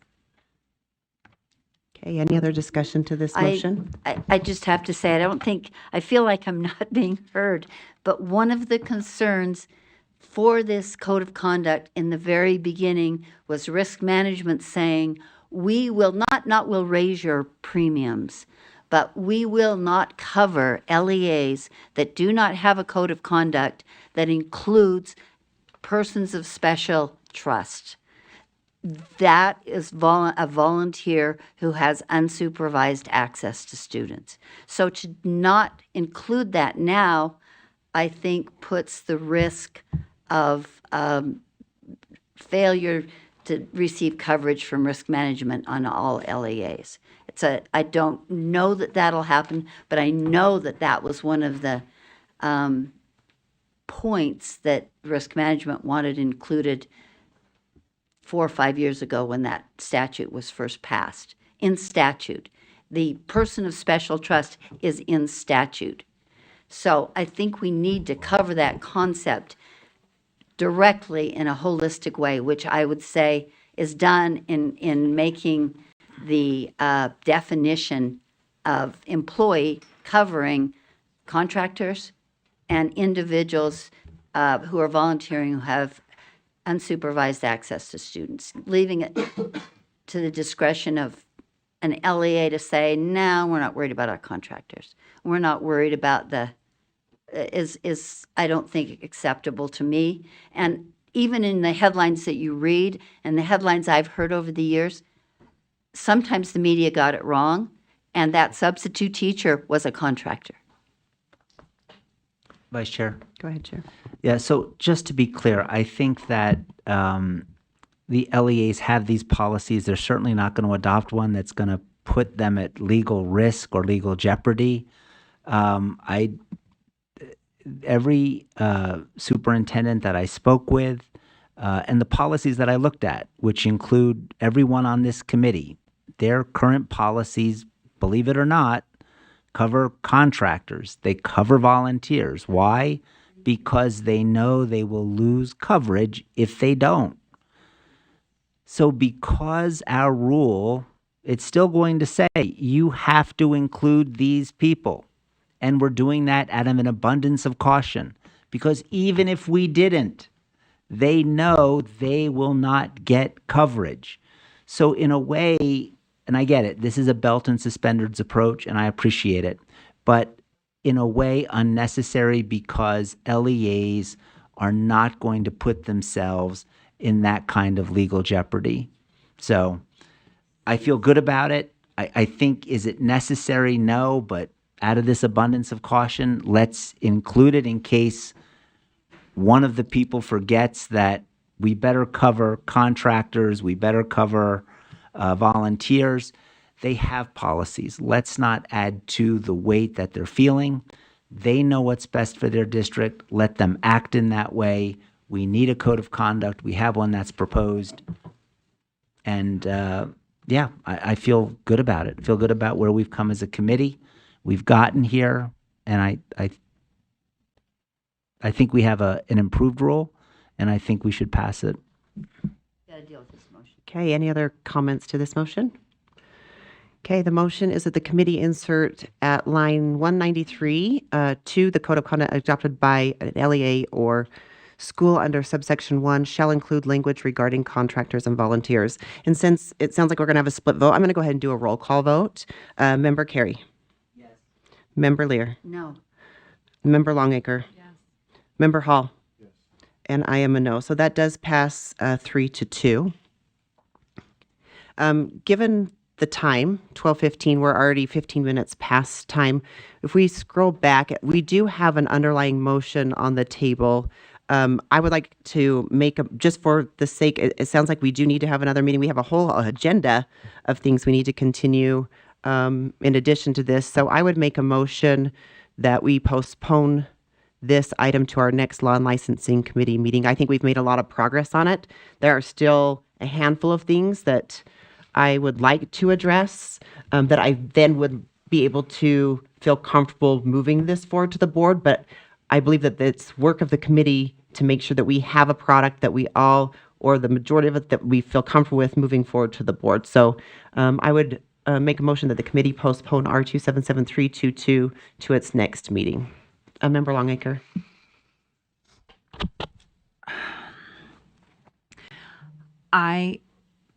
If we do meet and bring this to the next meeting, can we have a meeting before that? So again, we're not talking about this the whole entire meeting, and then we don't get to our other things on the agenda. Because, can we do that? So we are prepared for our next meeting, and we can get through the whole entire agenda. We can't spend a whole meeting on one rule. We're not, this isn't efficient. Member Laird, do you have a comment? Right, I don't disagree. I think that's a good point. But when you get a rule 2 days before, and it's very complicated, and we have lots of pieces to it, you get it 2 days before. And I went through and made every amendment, didn't just say I'd like an amendment, something in the character of, then you have to spend the time to do it. And I didn't have a draft to respond to. I'm sounding a little defensive because I would have loved to have had that discussion 3 weeks ago. But we got it 2 days ago. So I don't like doing this on the fly either. But I'm somehow we'll see what we can do to meet. I don't know what my schedule will be, and maybe that you meet without me and we'll bring those concerns I have to the board meeting. Member Longacre? No, and I agree. And this meeting has been so helpful for me with this rule. And that's why I would love to meet again before our next meeting, so we can hash this out again. Again, I love picking this apart all together. Super helpful. I'd love to do it again. That's all I'm saying. Member Hall? For those that don't love to do it again, okay, I think that it should be optional. I mean, I've submitted the things from my superintendents that needed to be changed. Those have been addressed already in the rules. So I think for those that really feel like they want to have that meeting before, I think it'd be great to come together and kind of make those changes so that when we do come together in July, we can make that forward progress. So I feel like all the things that need to be addressed, and I know I represent our districts, but the state as a whole, but I think those things have been addressed. They pointed out some key things have been already taken care of. So I would love to see those that really feel like they need to meet to iron this out, get it ironed out so we can really tackle it in the July meeting. Thank you. And I would just add the things that just to put on the record, the things that I'm still concerned about. I have two main concerns. One is the definition of sexual conduct. I think that the expansiveness of it needs to be narrowed more specifically. And then also, I still am not comfortable with the way that contractors and volunteers are addressed in the current version. And so that's why I would like more time to work on it in our next meeting to make sure that we get the amendments correct. And I've heard several times, like, we're going to work on it. Let's work on it. I haven't had anybody reach out to me and say, hey, do you want to come and work on this with us? So if I don't have a current draft or thing to work on to meet together, that's where I'm a little bit concerned. So if we're going to have another meeting, I would just like to address those two things before we move it forward. So that's my... One more brief comment. I also, if we do that, Aaron, I'd like to perhaps invite a couple of our stakeholders to be there at that meeting to express personally, not just second, third hand. I've talked to my districts. I'd like to hear from a superintendent that says what is said to be said, or a regional director or somebody like that who can give us that information firsthand at that kind of a meeting. I think that would be very helpful, and I would make that, I would hope that that could happen.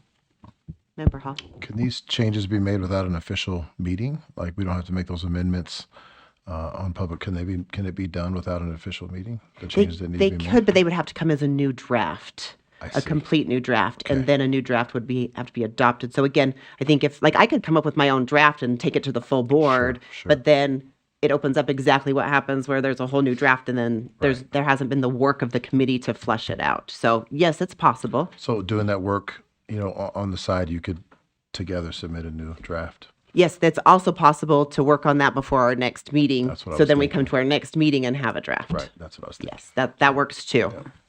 So Okay. any other discussion, Chair Carey? Yes, you're making a substitute motion? Yes. Okay. So I would just speak against it again. We have been talking about this issue for 6 months. Anyone who has come, I have spoken to. I think that we are at a good place. I will continue to work with anyone who has issues. But in my experience, leaving this open is just going to lead to more delay. And I think we're at a good place. If it weren't in the right place, I would oppose it. But we're in a good place. We should pass this, and we can continue to work on it. I need to make a correction. It is a motion. Director Rasmussen said that a substitute motion, it would be a motion. Why a motion? Well, when you come back to committee to your next meeting, your motion will still be on the table. We're not superseding your motion. We're just saying we need to have another meeting because we're out of time. Well, that's not for another, it says to its next meeting. Well, and I'm not sure if that's being changed, but that's the only reason that's highlighted. Okay. But your motion to approve the draft 3A would still be on the table when you come back for whatever meeting that is. Got it. Thank you. That would be my understanding.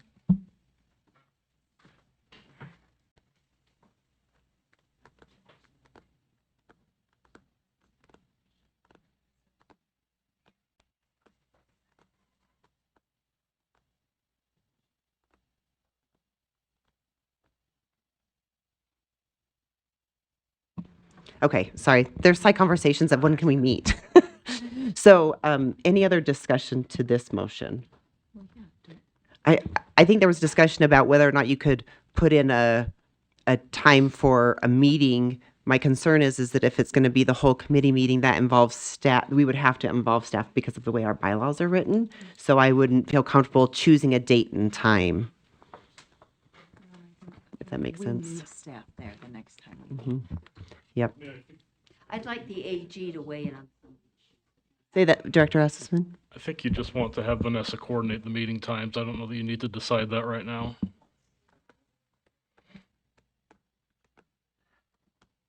Okay, so the motion on the table right now is that the committee postpone R277322 to its next meeting, which means that this would come back to our agenda, whatever that next meeting, if we meet in July or whenever that is, and continue to work on it as a committee. And yes, there could be work beforehand, before then, so it doesn't just get rid of it. There's a time and place that it has to come back. And I do feel like we've made some great progress, and we're getting so close, I think, to being able to get this out of committee with support. And I think that's one of the things that we've done well together in the past. And I do think that we can get there, but that's That's why I'm making this motion. Member Longacre. Yeah, if we can just beef up this motion a little bit, because we've said this before, that we just postpone to the next meeting. We postpone to the next meeting, and there's nothing to hold us accountable of getting together before that. Can we please just add something? I don't know what to add, but like, not postpone it to the next meeting, because we've done that already and we haven't gotten together and the work has not progressed within that time frame. Need a draft, to work from a new draft. Okay, let's put it in our motion. Can we work this out? To its next meeting with a new draft, how does that suit? And is the new draft all of the changes that we made today? With a draft, including the changes to date. I'm sure staff will update the drafts with the motions you've made today prior to whatever meeting you schedule. For certainty. That's why I'm saying you don't need to add that to the I know motion. that. Staff will get that I done. know that. Aaron's looking for Okay. that kind of certainty. Chair Carey, did you have a comment to that? Again, I just think it's unnecessary. We've been down this road, Board Member Lear has had the opportunity to review this for 6 months. I haven't had this draft for 6 months. She has never reached out, even when we postponed this as an opportunity, and she wanted me to meet with whoever. And they There- wouldn't meet. May I, Vice Chair? Yeah. Go ahead. So, I have been down this road before. And if anything creates urgency, if anything creates the mindset that we have to get together and make this happen, it's when you pass something out of committee, because people then focus on what needs to be done. So again, I don't see a reason why we need to delay this again. Let's pass it. Let's get it to the full board in August.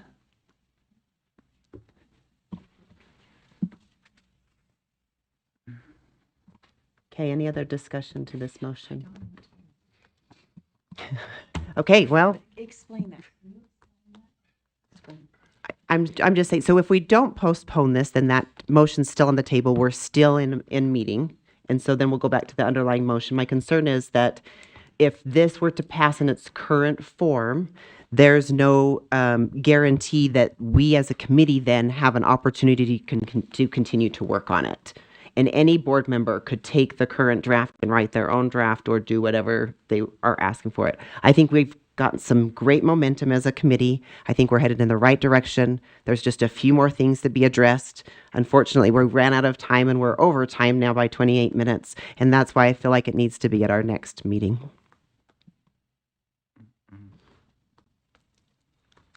Look, at the end of the day, and I want to make this clear, every board member, and you don't need me, and no one needs me to say this, but every board member has to vote what they think is best. And it is a hard lesson to learn, and whether that means disappointing a friend, a colleague, the chair, a vice chair, you were elected to follow your instincts. You were elected to follow what you believe is best.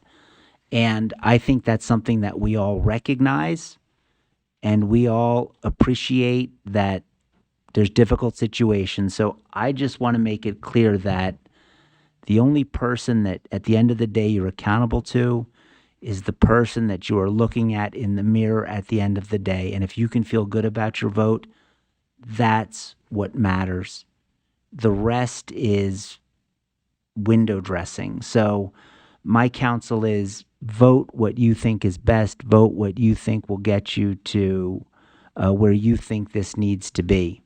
And it's a difficult lesson, but one that's learned, sometimes quickly, sometimes over time. But that's why I would end this, and I can respect anyone that does that. Okay, any other further discussion? Okay, the motion is that the committee postpone R277-322 to its next meeting. I'm going to go ahead and take a roll call vote because I'm not sure that we're going to be unanimous on this. So, Member Carey. No. Member Lear. Yes. Member Longacre. Yes. Member Hall. No. And I am a yes. So that motion does pass 3-2, the noes being Chair Carey and Member Hall.